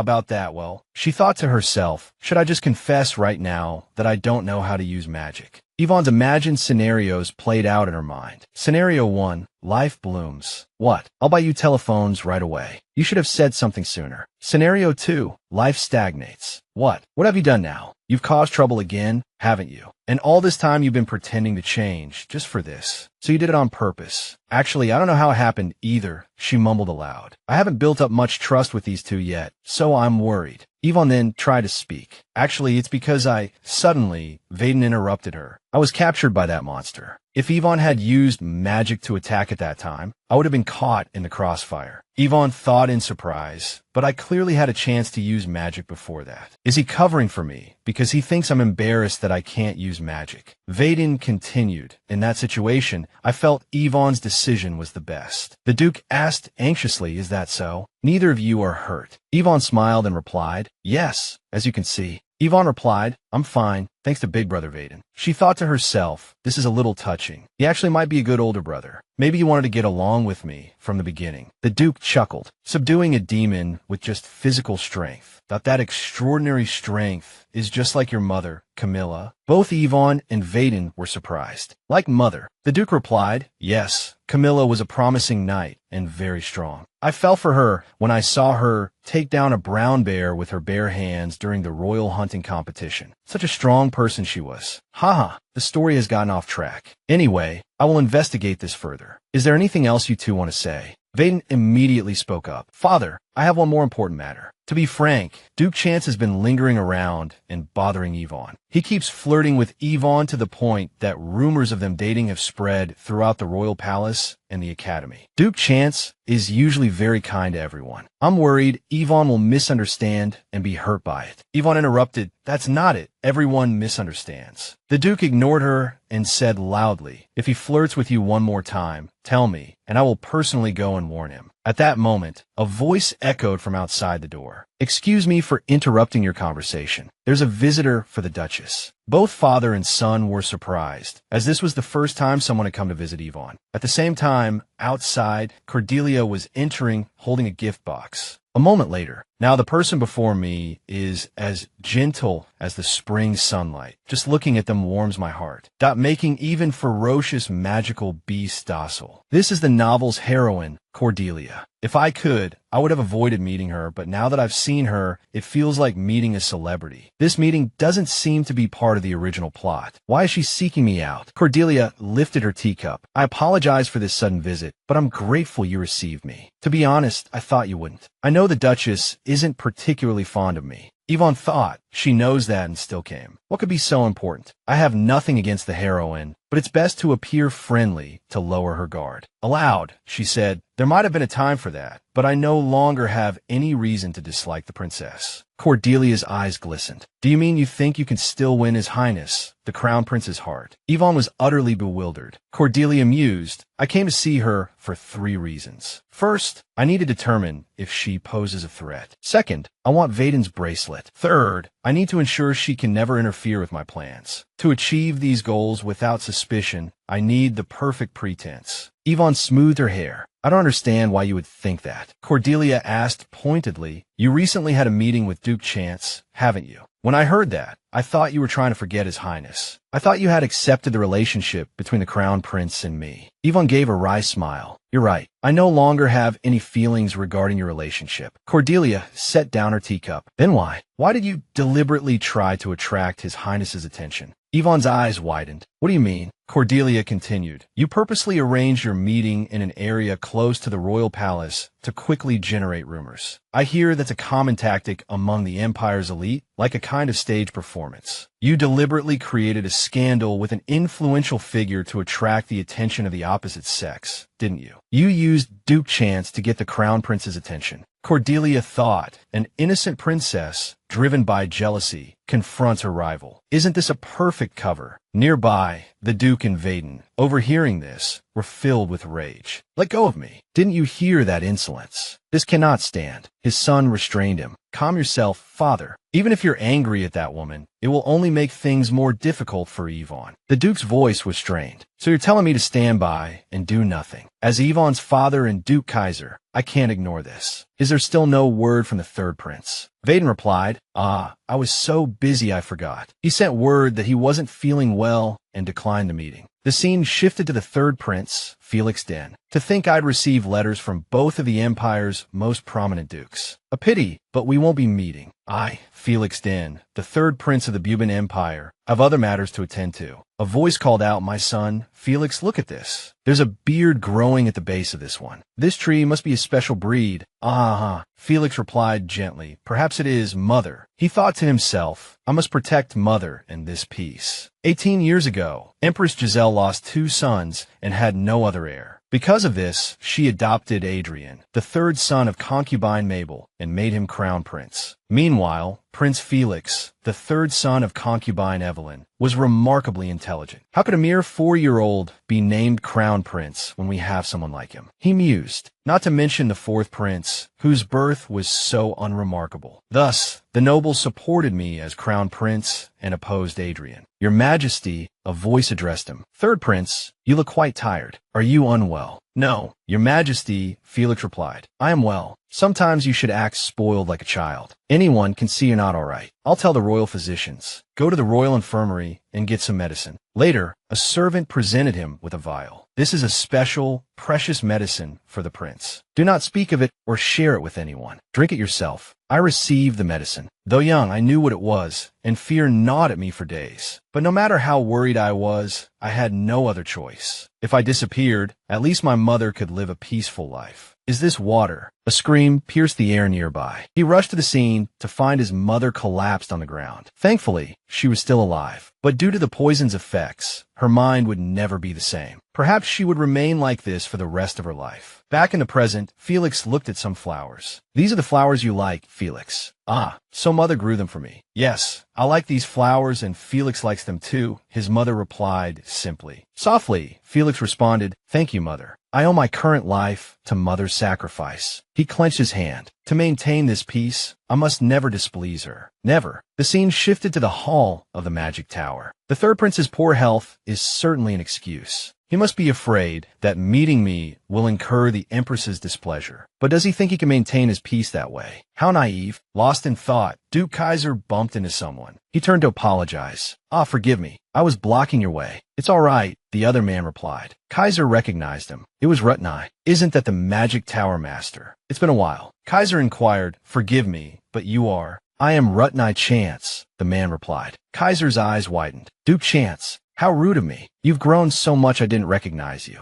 You've become a splendid man, just like the previous Duke Chance." Rutnai beamed. "Thank you. You look just as you did when I was a child. It seems time has forgotten you." Kaiser, his wariness rising, thought, just as the rumors said, he's not ordinary at all, both in appearance and speech. "I made a mistake telling Yvonne to meet this man." Aloud, he said, "Though it's just a formality, thank you. What brings you to the magic tower?" Rutnai Chance replied, "Actually, I came here looking for a magic tutor for beginners like myself." Duke Kaiser looked surprised. "Why? You're a master swordsman, someone who's reached the ultimate realm of swordsmanship." Rutnai glanced around and said, "This time, coming to the capital, I've been exposed to so many convenient magical items. The magic that mages create is truly astounding. More than that, there are special magical beasts that can only be destroyed by magic, not by the sword." He paused. "So, naturally the Chance family, guardians of the North Gate, must also adapt to the times, wouldn't you agree?" Duke Kaiser's wariness lessened. He thought to himself, a family with such blind faith in swords, and yet they produce a child with such insightful thinking. Rutnai bowed his head slightly. "In truth, your grace helped my father, so I've always been grateful and respectful towards you." Duke Kaiser demurred politely. "I only did what was necessary." Duke Chance is too humble.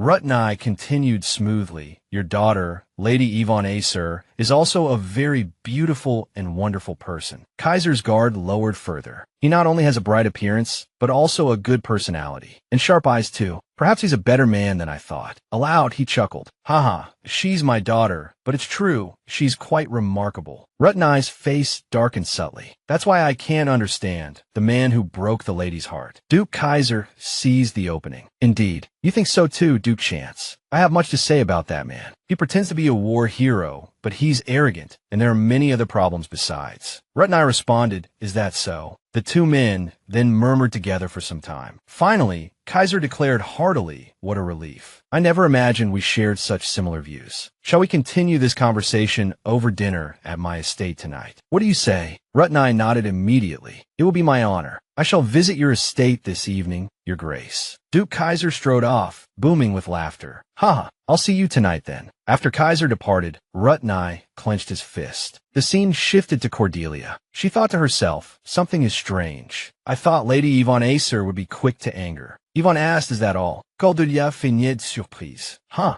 Yvonne continued, are you truly that curious about it? I thought you came to see me this early because you had something important to discuss. Cordelia mused internally. Could this be some kind of test? Her strangely calm demeanor and those words. It's like she's interrogating me. Perhaps the lady is more dangerous than I thought. I must eliminate her before things get worse. Cordelia rose to her feet. What could be more important than this? It seems the lady doesn't understand the situation. Even if you say you had no ulterior motives in your recent actions, who would believe you? It's still just the words of a villainess who will stop at nothing to capture the crown prince's heart. Rumors are already spreading amongst the upper class that the lady used Duke Chance to stage a romantic drama between the two of you. I, the crown prince, and even Duke Chance. We've all been humiliated, all thanks to you. Act properly, Lady Yvonne. Cordelia sneered, a triumphant glint in her eyes. Unless you enjoy wallowing in scandal. She was certain of her tactic. Goading Yvonne, pushing her to lose control and fly into a rage, would only lead to the lady's own ruin. Just like always, Cordelia continued, her voice dripping with venom. Destroy yourself by destroying whatever is an eyesore in front of you. A criminal who twice failed to assassinate the crown prince's beloved, the princess of the major kingdom. What more fitting end could there be for you, Lady Yvonne? Seeing Yvonne reach out a hand, Cordelia thought her bait had been taken. But instead of lashing out, Yvonne picked up a small cake and took a delicate bite.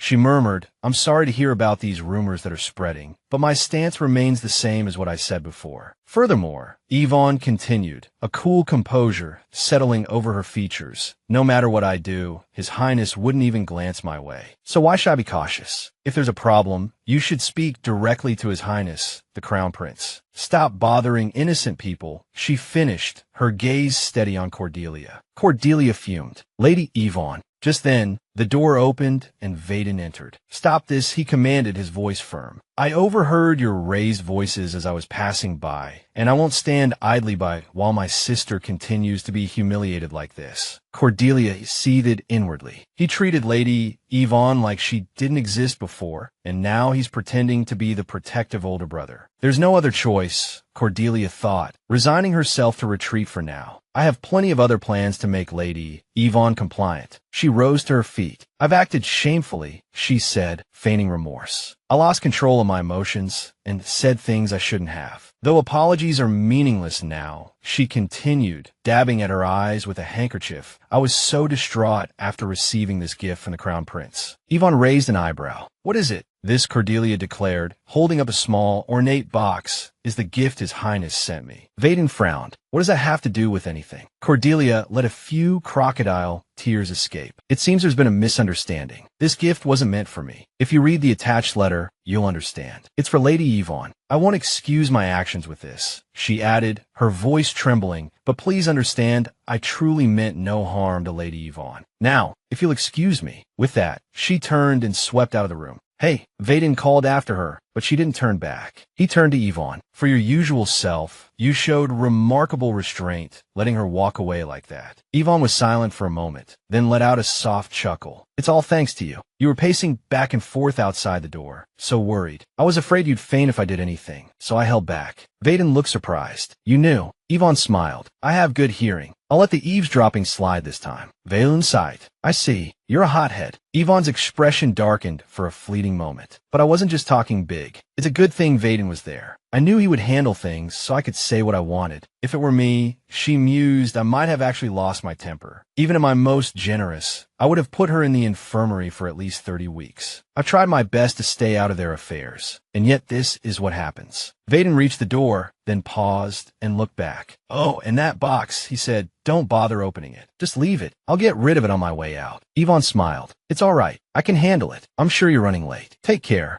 Vaden, On his way out the door, glanced back. "Make sure you throw that away," he said. "I'll check when I get back." Yvonne stared at the box, wondering what could possibly be inside to have provoked such a reaction from Cordelia. The scene shifted to Cordelia, who summoned someone named Pemmy. Pemmy materialized gradually, asking, "You called for me, miss. What about the bracelet?" Cordelia inquired. "Of course, I retrieved it," Pemmy replied. "Shall we destroy it now?" Cordelia considered. If the bracelet disappears right after I showed up, they might get suspicious. Instead of keeping it, find an opportunity to destroy it for me. Cordelia fell into thought. The bracelet is taken care of. Now it's just the princess. I've heard people say she's changed, but I thought it was just a charade. People don't change that easily. But the princess I met today wasn't the wicked Yvonne I knew. She didn't even flinch when I presented the gift I claimed was from the crown prince. This is infuriating. If that's the case, I'm not sure if she'll even use the sunspring water. It was designed to entice those foolish nobles. It's known as a bathwater that makes skin radiant, but continuous use causes a terrible skin disease. Only I know the cure. In other words, only I can save them. The nobles will praise me endlessly. I had planned to tame the princess this way, but Pemmy tilted their head. Didn't things go well? What happened? Is there anything I can do to help? Cordelia asked. Help? What could you possibly do to help me? Pemmy responded. Before I left the room earlier, I caught a glimpse. But that woman also possesses dark magic. Weren't you planning to recruit her? Cordelia's eyes widened in realization. Why didn't I think of that? If the princess is a dark mage, the fact that she easily recognized my pawn and heard the sounds within the barrier proves it. I can't believe there's a dark mage I didn't know about. Thanks for this devilish information, Pemmy. Now, go back and finish your task. Be careful not to get caught. Pemmy nodded. Understood. A smile spread across Cordelia's face. I have a way out now. If I expose the princess as a dark mage, the royal family will take care of the rest. Fabricating evidence won't be a problem. I will become the crown princess, even if it means stepping on anyone who gets in my way. The scene shifted to Rutnai. He held a bouquet of flowers, thinking to himself, I was invited for dinner, but I wonder if I'm too early. Will I get to see Yvonne today? Just then, Yvonne opened the door. Rutnai saw her, but she seemed to adjust an earring or something, and then there was a small explosion. 15 minutes before Yvonne read the letter. It is most regrettable that you have such pressing matters that prevent you from attending the tea party I personally organized. I also feel that I may have caused you much distress lately. During the party, I happened to hear about this bath salt, which is quite popular among the ladies and young misses these days. Upon hearing about it, I immediately thought of you, princess, and how much you would enjoy it. It was quite difficult to obtain, so I do hope you will make good use of it. If my boyfriend were like this, I'd be furious too. This bath salt looks expensive, but it's probably better to just throw it away, right? Just then, Carol opened the door and entered. My lady, we've just received word that we can produce cosmetics containing radia herbs. Oh, really? That's wonderful. So now we just need to decide what product to make, huh? Carol inquired, do you have any ideas, my lady? Yvonne replied, I'm not sure yet. She looked at the bath salts, thinking to herself, by the way, I've heard this type of bath salt is currently trending among the nobility, isn't it? A perfect example of hitting the right target. Products like this are in high demand during the summer, so I should probably join the trend. It's sure to spread by word of mouth quickly. Yvonne stood up abruptly. I've decided. Let's make bath salts from it. Carol beamed. That's a wonderful idea, my lady. But is what you're holding sunspring? Yvonne asked, surprised. Is that what it's called? It seems quite famous. Even you know about it. Carol replied, yes. It's rumored to make skin as smooth as silk in an instant. It's so popular that even if you offer a lot of money, it's very difficult to get hold of now. Yvonne's heart pounded. A lot of money. How much? Carol considered for a moment. One bottle, I hear, goes for about 10 million gold. Yvonne stared at the jar in her hand, mouth agape. 10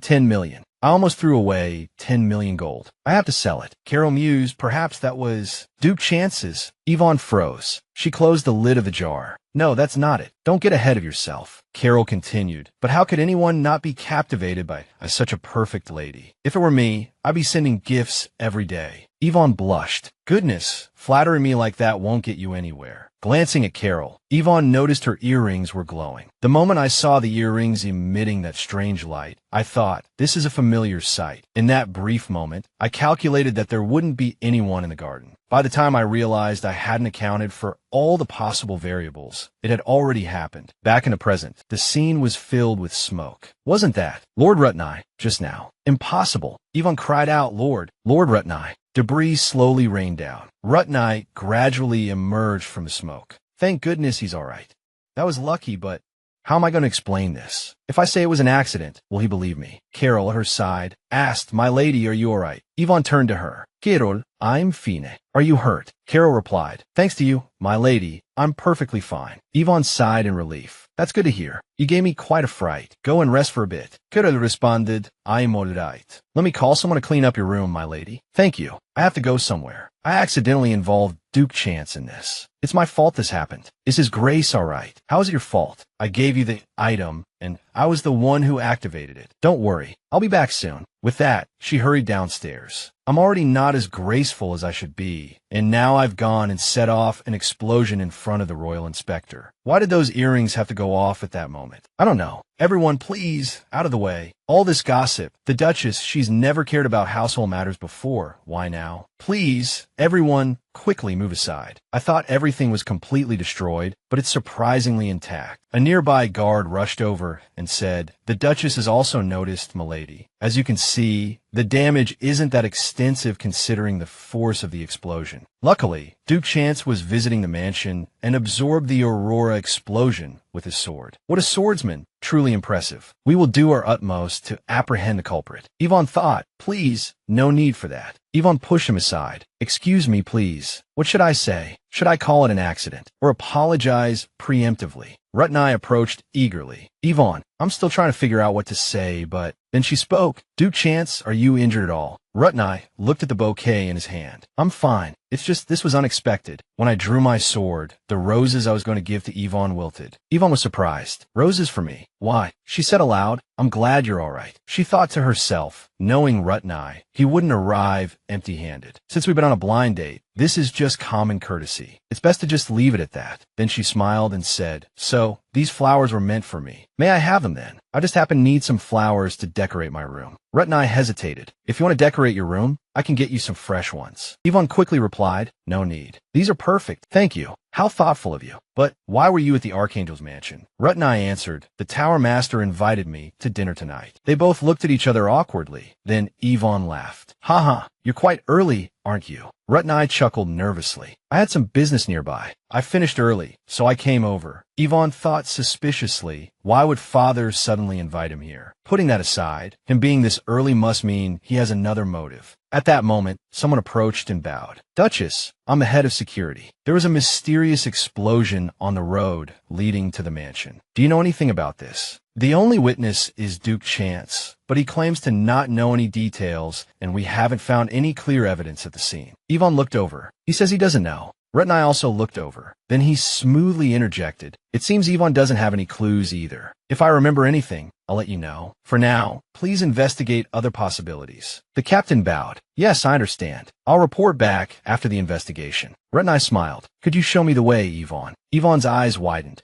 Oh yes. I'll show you to the drawing room. She thought, does he want to discuss something privately? Is he going to demand compensation? Or threaten me? Either way, I should thank him for not making me look like the troublemaker in front of everyone. I wonder what will happen next. I'm so worried. When they arrived, Rut and I said, Is this Yvonne's private drawing room? Yvonne replied, Yes, it is. The drawing room on the first floor is likely to be a bit noisy. She worried inwardly. Negotiations require discretion. Rut and I looked at the shattered window. The explosion must have been powerful. Are you all right, Yvonne? He asked, concern lacing his voice. Yvonne replied, I'm fine. Just a bit startled. To herself, she thought, really, I was so panicked I didn't even notice. Even though Yvonne was known for her strength, it seemed improbable that her clothes and hair remained perfectly composed, her body entirely free of injury. Rut and I smiled. That's a relief. Yvonne hesitated. You're not hurt either, Lord Rut and I. That's fortunate. And thank you. Rut and I looked puzzled. Thank me. Well, Yvonne responded, for pretending not to know and overlooking it. What just happened was an accident. I sincerely apologize. Rut and I nodded slowly. An accident, you say? Yes, Yvonne insisted. One of my artifacts malfunctioned, and I had to throw it outside immediately. I thought no one was there. So you're saying the bomb you made showed signs of spontaneously detonating, and you threw it out? Rut and I questioned. May I ask why you didn't use a defensive spell instead? Yvonne felt the chill, as if doused with ice water. So sharp. He's a royal investigator, all right. Yvonne stammered, well, the thing is, what should I say? A wrong answer could get me arrested. Should I confess? Should I tell him I can't use magic? Rut and I stepped closer. Yvonne, he said, his voice low. Did you intentionally throw that bomb at me? Panic seized Yvonne. He thinks it was deliberate. If I reveal my amnesia and inability to use magic now, maybe I can convince him. But the rumors about my condition would spread. I have enemies everywhere. They'd seize this opportunity to ruin me. Can I bear that? But if I don't tell him, I'll be a criminal. And this isn't the first time. Then Father, Vaden, everyone will lose faith in me. She finally began to speak. Actually, Rhett and I cut her off. I think I'm right. Were you testing me? He asked. The word struck Yvonne like a thunderbolt. Testing? Testing what? After realizing my feelings for Yvonne were more than just curiosity, I wanted to become the most special fish in her pond. But having lived almost my entire life in the Duchy of Chance, I didn't know her as well as that prince. Hoping to fill the gaps in the time we hadn't known each other, I began to learn more about her, and my feelings only deepened. Despite her bold actions, Crown Prince Adrian, what is it about him that Yvonne desires so much? If Yvonne would just give me a chance, I would prove what I'm capable of. I would prove who can truly make her happier. So when I saw the light from the bomb, I felt both confused and elated. Perhaps this is the opportunity Yvonne has given me. She wants to test my strength against the Crown Prince's, doesn't she? He spoke aloud, his voice gentle. Whatever the reason, I don't blame you, Yvonne. Don't worry. I think there's been a misunderstanding, Yvonne said. Could we sit down and talk about this? He thinks I tested him. But why is he so calm? Why does he think I tested him at all? She sat down and asked, what do you mean by testing? Rhett and I picked up a glass of water.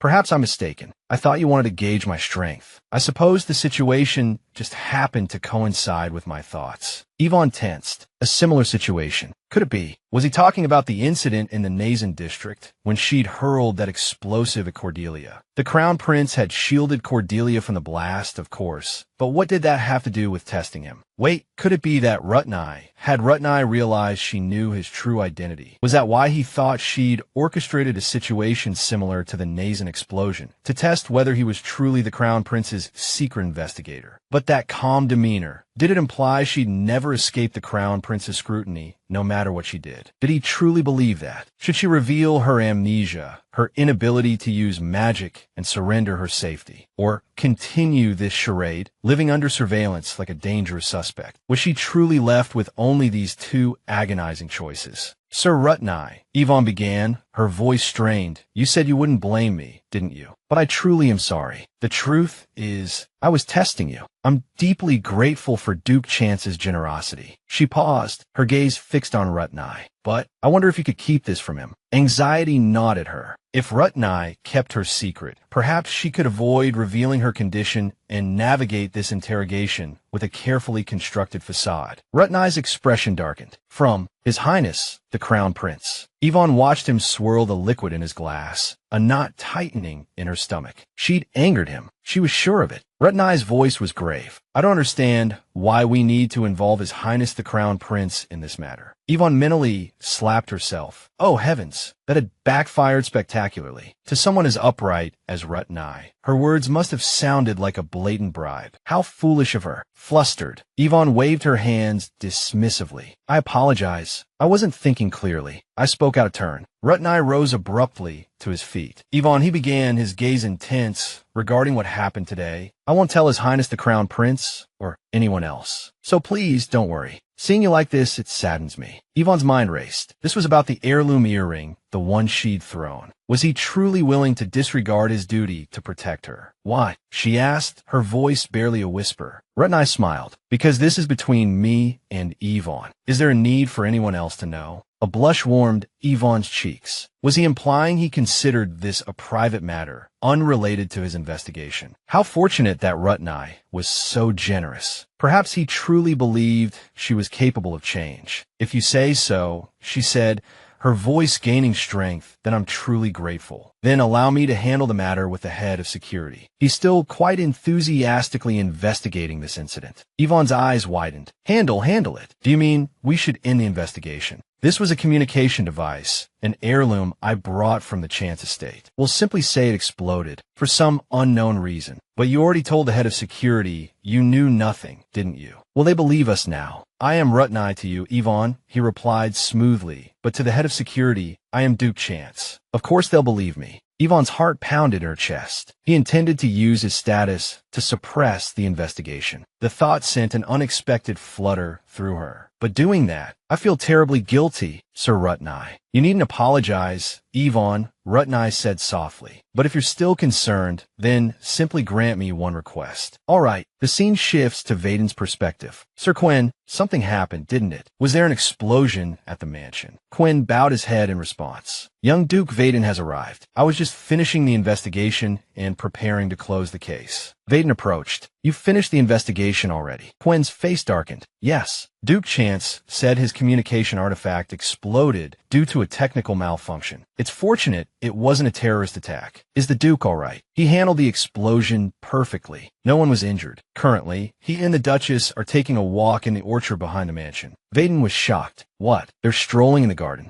I don't understand. Why did Father invite the Duke? That Yvonne, she never listens. I have to go see what's happening. Meanwhile, back with Rutnai, I've already spoken to the head of security. They've ceased their investigation. Yvonne's eyes widened. Thank you so much. If there's anything I can do to help, please let me know. Rutnai brought a hand to his chin. Do you know what I'd like you to do? Yvonne scratched her head nervously. If you need to borrow 200 billion, I'm afraid I can't help you. Rutnai chuckled. It's nothing like that. If I asked for something like that, you'd probably run away. My request is, I want you to call me Rut. Yvonne stared at him, dumbfounded. It's a nickname. Having you call me by that name would make me more comfortable. Yvonne blushed. Of course, I want to fulfill your request, but is that all right? She thought to herself, does he want to get closer to me? Why is he being so intimate? Rutnai nodded. It's fine. I want it that way. Yvonne wondered, does he really have feelings for me? I can't figure out his intentions. Aloud, she said, I understand then, Rut. A blush crept up Rutnai's face. Seeing his expression, Yvonne asked, was I too forward? Rutnai stammered, embarrassed. No, it's just... At that moment, someone came running up. Duke Chance. Yvonne looked over. Am I seeing things? He looks out of breath. Vaden arrived, panting. I heard about the explosion. Are you all right? Rutnai replied, yes, I'm fine. Vaden continued, that's a relief. Duke Chance, I have something important to discuss with you. Could you spare me a moment to speak privately? Yvonne thought, speak privately. What could they possibly have to talk about? Surely, they're not planning something inappropriate, are they? Rutnai nodded. Certainly. In fact, I also wish to speak with you, young Duke. Yvonne was surprised. Rutnai has something to say, too. Oh dear, what do I do now? He's so clueless.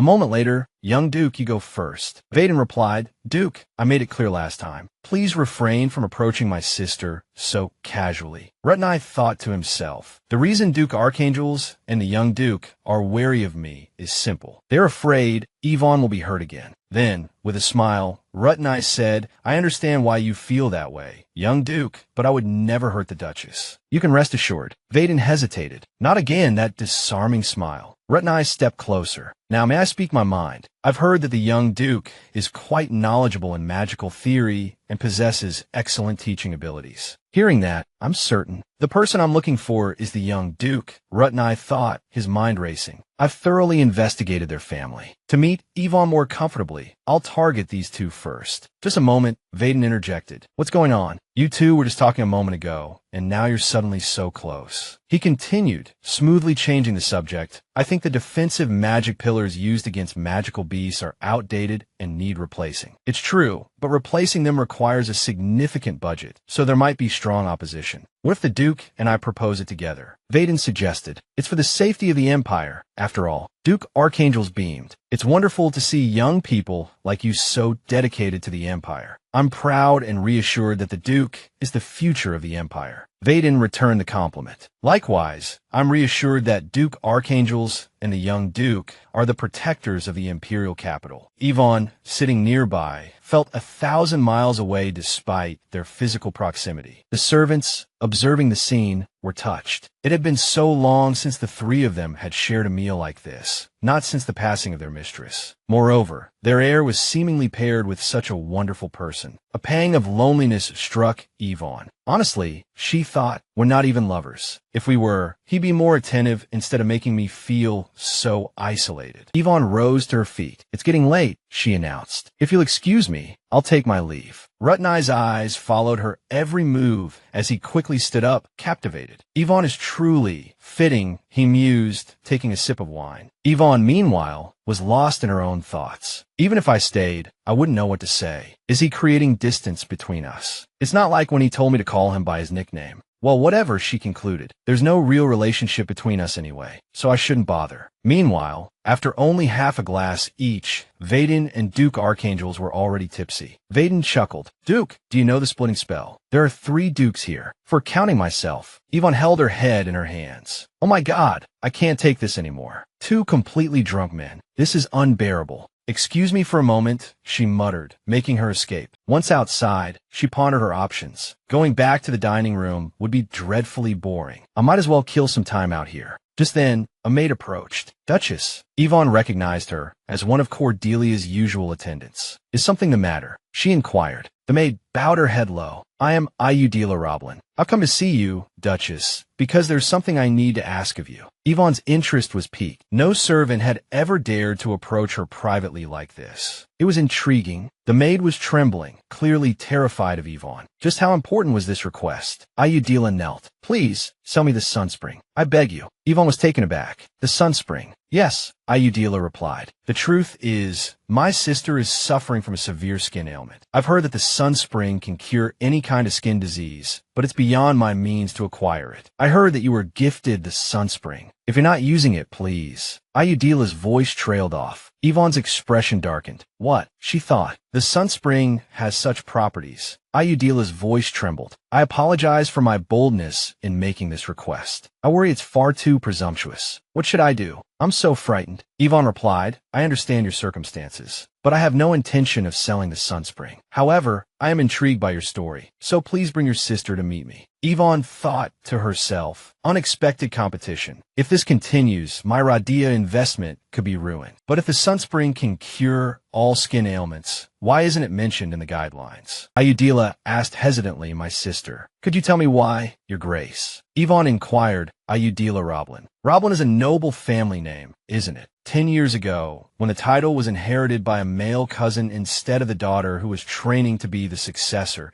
2 daughters of the previous Viscount Roblin were expelled from the estate. Are those 2 your sister and you? Ayudila responded, Yes, Your Grace. We currently live on the outskirts with our mother. Yvonne continued, If your sister trained to inherit the Roblin family title, she must be quite intelligent. I have something I'd like her help with. Of course, I'll compensate her fairly. If you agree to these terms, I'll give you the sunspring. I want to speak with your sister directly. Ayudila replied, Yes, Your Grace. I'll come see you tomorrow morning with my sister. After Ayudila left, Yvonne thought to herself, if it's not in the guidelines, I'll have no choice but to investigate myself. Meanwhile, back inside at the dining table, Duke Kaiser stood up and announced, to continue our previous conversation, I believe I need to sober up a bit first. A servant then escorted him away. Vaden spoke, I'll consider what you said earlier. Rutnai approached him. I would like young Duke Vaden to become my magic tutor. Vaden continued, but first, you mustn't do anything to hurt my sister. Rutnai paused, then said, Do you think so poorly of me, young Duke? Vaden held his head in his hands. That's not it. Everyone sees you as wonderful, refined, and a role model. But that's the problem. Do you know why she likes the Crown Prince? There's no concrete reason. The Yvonne I know rarely gets angry. It's simply because the Crown Prince has a cheerful demeanor and doesn't seem to carry any burdens. There may be other reasons I'm unaware of, but I'm certain Yvonne gives her heart away more easily than she appears to.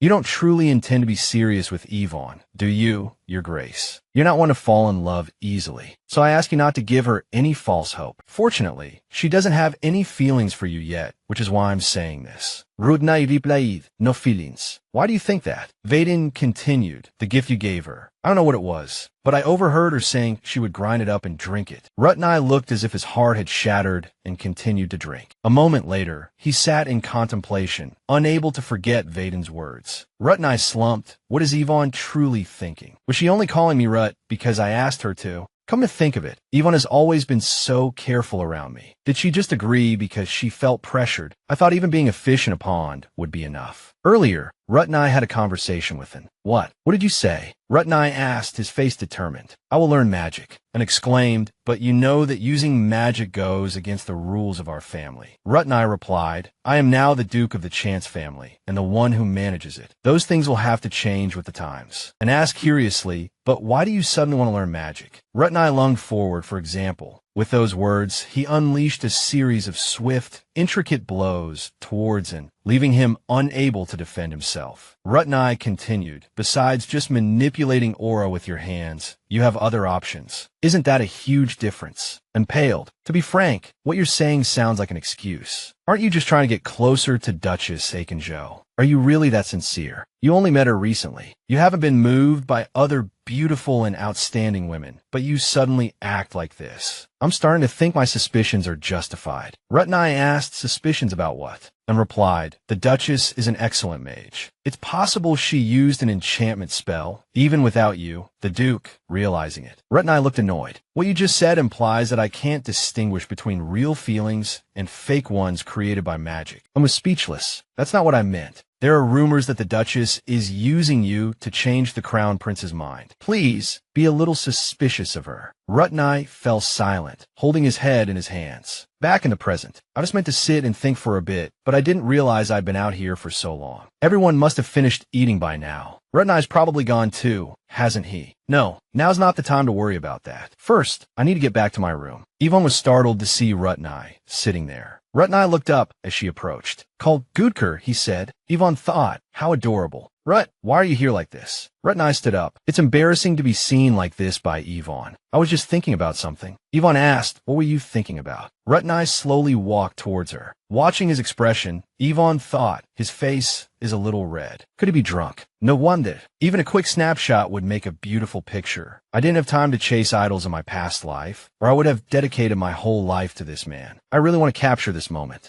Rutnai glanced at her and asked, did you really like my gift? Yvonne asked, surprised. What? Rutnai looked embarrassed. You said you'd drink it all. Yvonne suddenly realized the gift was for Vaden. You misunderstood, she explained. I did say that, but Rutnai lowered his head slightly. So it's true. Yvonne quickly explained, no, I really did like it, but there's a personal reason. Rutnai asked, a personal reason. Yvonne became anxious. What am I going to make up this time? Rutnai had never shown prejudice towards me, and he even helped me, but in the end, I made him show this kind of expression. I don't want to deceive him anymore. Summoning her courage, she began, Rutnai raised a hand, interrupting her. She'll wait. Someone is watching us. Yvonne glanced around. Someone's watching. But this is Vaden's room. Is it under such strict surveillance? It's all right. Yvonne said, don't worry about it. Rutnai stepped closer. No, there's a gaze from somewhere that's making me uncomfortable. I have to go check. Yvonne felt a surge of anxiety. But nothing's happening. She thought to herself, it must be someone in the room, looking over here with a murderous glare. Rutnai's voice cut through her thoughts. Just a moment. Panic flared in Yvonne. No, I don't want to create such an awkward situation. Yvonne grabbed his hand. Wait. She pushed him against the wall. Calm down. I'll send a guard to investigate. Rutnai wanted to embrace her, but he could only clench his hand. All right then, Yvonne. Yvonne blushed. Rutnai is so stubborn when he's drunk, but seeing him listen to me makes him even more endearing. Glancing down, Yvonne realized she was still holding Rutnai's hand tightly. Mortified, she stammered, I'm sorry. I was being presumptuous. It's fine, Rutnai replied, looking at his own hand in surprise. In just a moment, I was completely overwhelmed. Yvonne is strong. He wondered just where is she lacking. Yvonne, anxious, asked, are you angry with me? Rutnai smiled. Not at all. There's no reason for me to be angry. You can do that again if you like. Yvonne flustered. What? No, thank you, but I won't do that again. Rutnai continued. That's a shame. But what were you saying earlier? Yvonne responded. Oh, right. I'll continue. Something strange happened just now. This is top secret, so please don't tell anyone else. Rutnai leaned closer. If it's an important secret, this isn't the right place to talk about it. You don't have to tell me if you don't want to. Flustered and blushing, Yvonne pulled away. No, I want to tell you. If you're not busy with anything else. She worried. What should I say now? Would you like to have tea with me? Or would you like to go moon gazing? Neither seems appropriate. It's too late, almost bedtime. Then she blurted out, stay here tonight. Meanwhile, elsewhere. What was that just now? They probably didn't see me, but his intuition is sharp. If there are more people like that, it'll be troublesome. This won't do. I was on wait 2 or 3 more days, but it's been a while since Cordelia arrived here. I have to destroy it now. Just then, Vaden and a servant opened the door and entered. Embai panicked. Why now? The servant asked with a bow, Young Duke, would you like me to prepare a bath? Then I'll prepare your bath. The servant looked puzzled. Why is the cabinet open? Vaden said, wait,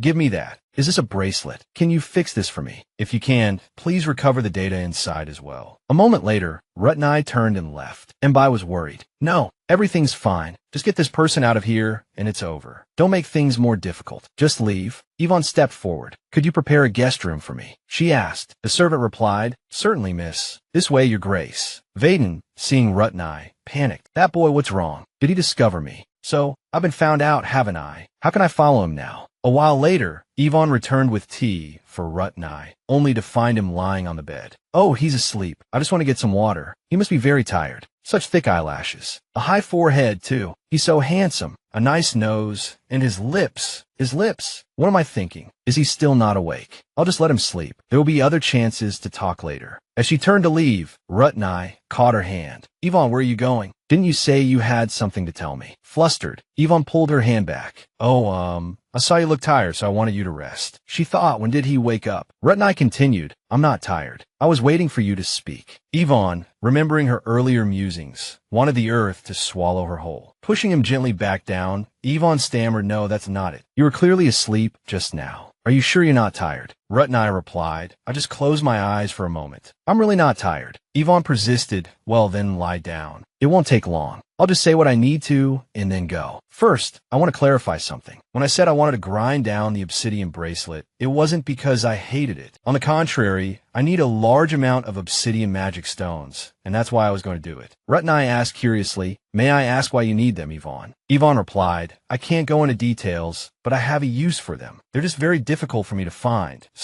Even so, what I was planning to do with the bracelet you gave me was wrong. I apologize. Rut and I smiled. You don't need to apologize, Yvonne. Knowing your reasoning makes me even happier. You need that many. I want to give you more. Yvonne's face brightened. Thank you, but I'll try to find them myself first. She thought, how can he be so thoughtful? Then she added, I'm glad we cleared up the misunderstanding. I'll excuse myself now. Please rest well. With that, she turned and left. Alone in his room, Rut and I blushed, recalling Yvonne's actions. And I think I really am under some kind of love spell. The next morning, did you sleep well, milady? Yvonne sat up slowly. Good morning, Carolyn. Is your ear all right? She thought, I don't see her earring. So last night wasn't a dream. Carolyn smiled brightly. Of course. My ear is fine. Yvonne got up and walked to the window. So much happened, it feels like a dream. But where's Rut and I? Carolyn gestured vaguely. He left at dawn. I think he had some urgent matter to attend to. Yvonne shook her head. What am I feeling so wistful about? Snap out of it. I have a lot to do. First, I need to figure out why that earring exploded. A moment later, there was the bomb earring artifact. Because of my lost magical memory, I can't investigate this myself. Thankfully, Yvonne meticulously documented everything, from blueprints to designs, so entrusting the investigation to someone else will be easy. Yvonne was truly a meticulous and diligent talent. It's such a tragedy that she met such a grim end. My heart is suddenly racing. Is this a hallucination, or is it anxiety about death? Don't worry, I won't die. Trust me, Yvonne. Just then, Carolyn's voice drifted in from beyond the door. Your ladyship, it's Carolyn. Ayudila and Liana have arrived. Yvonne slowly rose and walked to the window, looking down. They're here. A moment later, Ayudila led her sister inside, causing a stir amongst those present. It's so hot. Why is that person so covered up? Who is that? I don't know. Seems like it's that girl's sister. Does that girl have a severe skin disease or something? Is that why she keeps her face covered all the time? I heard she has terrible, festering scars. What is she doing here? Suddenly, a voice called out, Hey, you there? Wait a moment. I heard there were guests arriving today. Who is it? Ayudila bowed her head. Greetings, young Duke. This is my older sister, Liana Roblin. We came today at her ladyship's invitation. Vaden frowned. Yvonne's invitation. Why is she covering her face? Liana stepped forward and bowed. It's an honor to meet you, young Duke. My name is Liana Roblin. This mask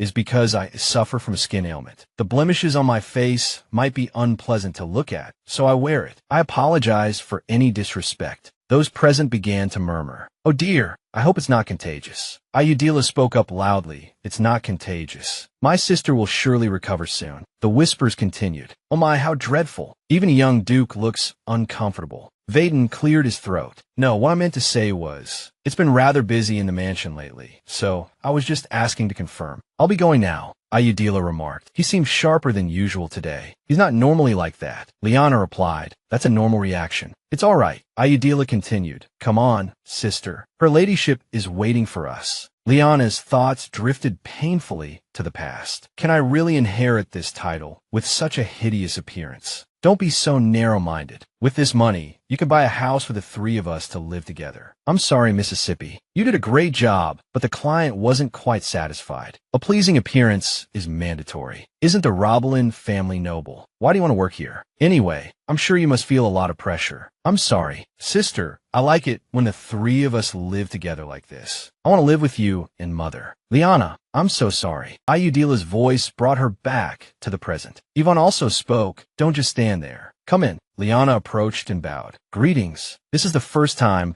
I've met your ladyship. I am Liana Roblin. My appearance may be unsettling to you, but it would be rude to greet you without showing my face. Seeing Liana's face, Yvonne couldn't help but gasp. It's even more severe than I thought. This won't do. Ayudila looked downcast. Your ladyship, does that mean? Yvonne spoke. Please, Liana, take off your mask. That cloak looks dreadfully hot. Ayudila, would you be so kind as to fetch a physician? Ayudila hurried off. At once, your ladyship. Yvonne continued. I don't want to waste any time, so I'll get straight to the point. Let me help you. Liana lowered her mask and, holding up a piece of paper, began, according to what's written here. Yvonne finished her sentence. You'll become my secretary and, at the same time, a test subject for the Sunspring. Of course, I'll pay you a proper salary, and I'll assign a personal physician to monitor your condition until you're fully recovered. Ayudila re-entered. Your ladyship, I've brought the physician. Yvonne looked surprised. Oh, that was quick. The physician gave a strained smile. Well, the young duke had a bit too much to drink, so I've been in the main hall since early this morning. Yvonne was speechless. He only had 2 glasses. How could he be that drunk? Liana set the paper down. Your ladyship, no matter how I look at it, I don't see how you benefit from this. I'm just a disgraced noble, removed from the line of succession. May I ask why you're being so kind to me? She thought to herself, I know your ladyship isn't one for kindness without an ulterior motive. So why would she offer me the Sunspring treatment and employment? She must have something else in mind. Yvonne calmly replied. More importantly, she continued, I also need someone to test the Sunspring for the research project I'm conducting. I'm not a philanthropist. Liana was taken aback. Breathing a sigh of relief, she thought, of course. She needs a skilled secretary for negotiations. But she's the Archduchess's daughter. She has plenty of other options besides me. Aloud, she asked, so, do you agree to my terms? Liana picked up the pen and signed, saying, working as a secretary for the Archduchess. This is a bit overwhelming, but I won't let this opportunity slip away. Yvonne smiled brightly. To think my terrible reputation would one day be considered good fortune. From now on, since you're my secretary, I'll drop the formalities, all right? Liana replied, of course. You don't need to use honorifics with me. Yvonne turned to the physician. Now, doctor, could you please examine Liana's condition? The physician bowed his head. Certainly. This is quite severe. Just enduring this must be a trial in itself. It must be very painful, isn't it? Liana trembled slightly. I'm fine. Just peachy. Yvonne inquired, what ails her? The physician answered, I'm not entirely sure. It appears to be an unknown allergic reaction that has worsened considerably. Liana spoke up. I've tried every treatment imaginable. All the money I received when I left the estate has been spent on treatment. Ayudila's eyes welled up. Spent it all. But that money was supposed to be for you.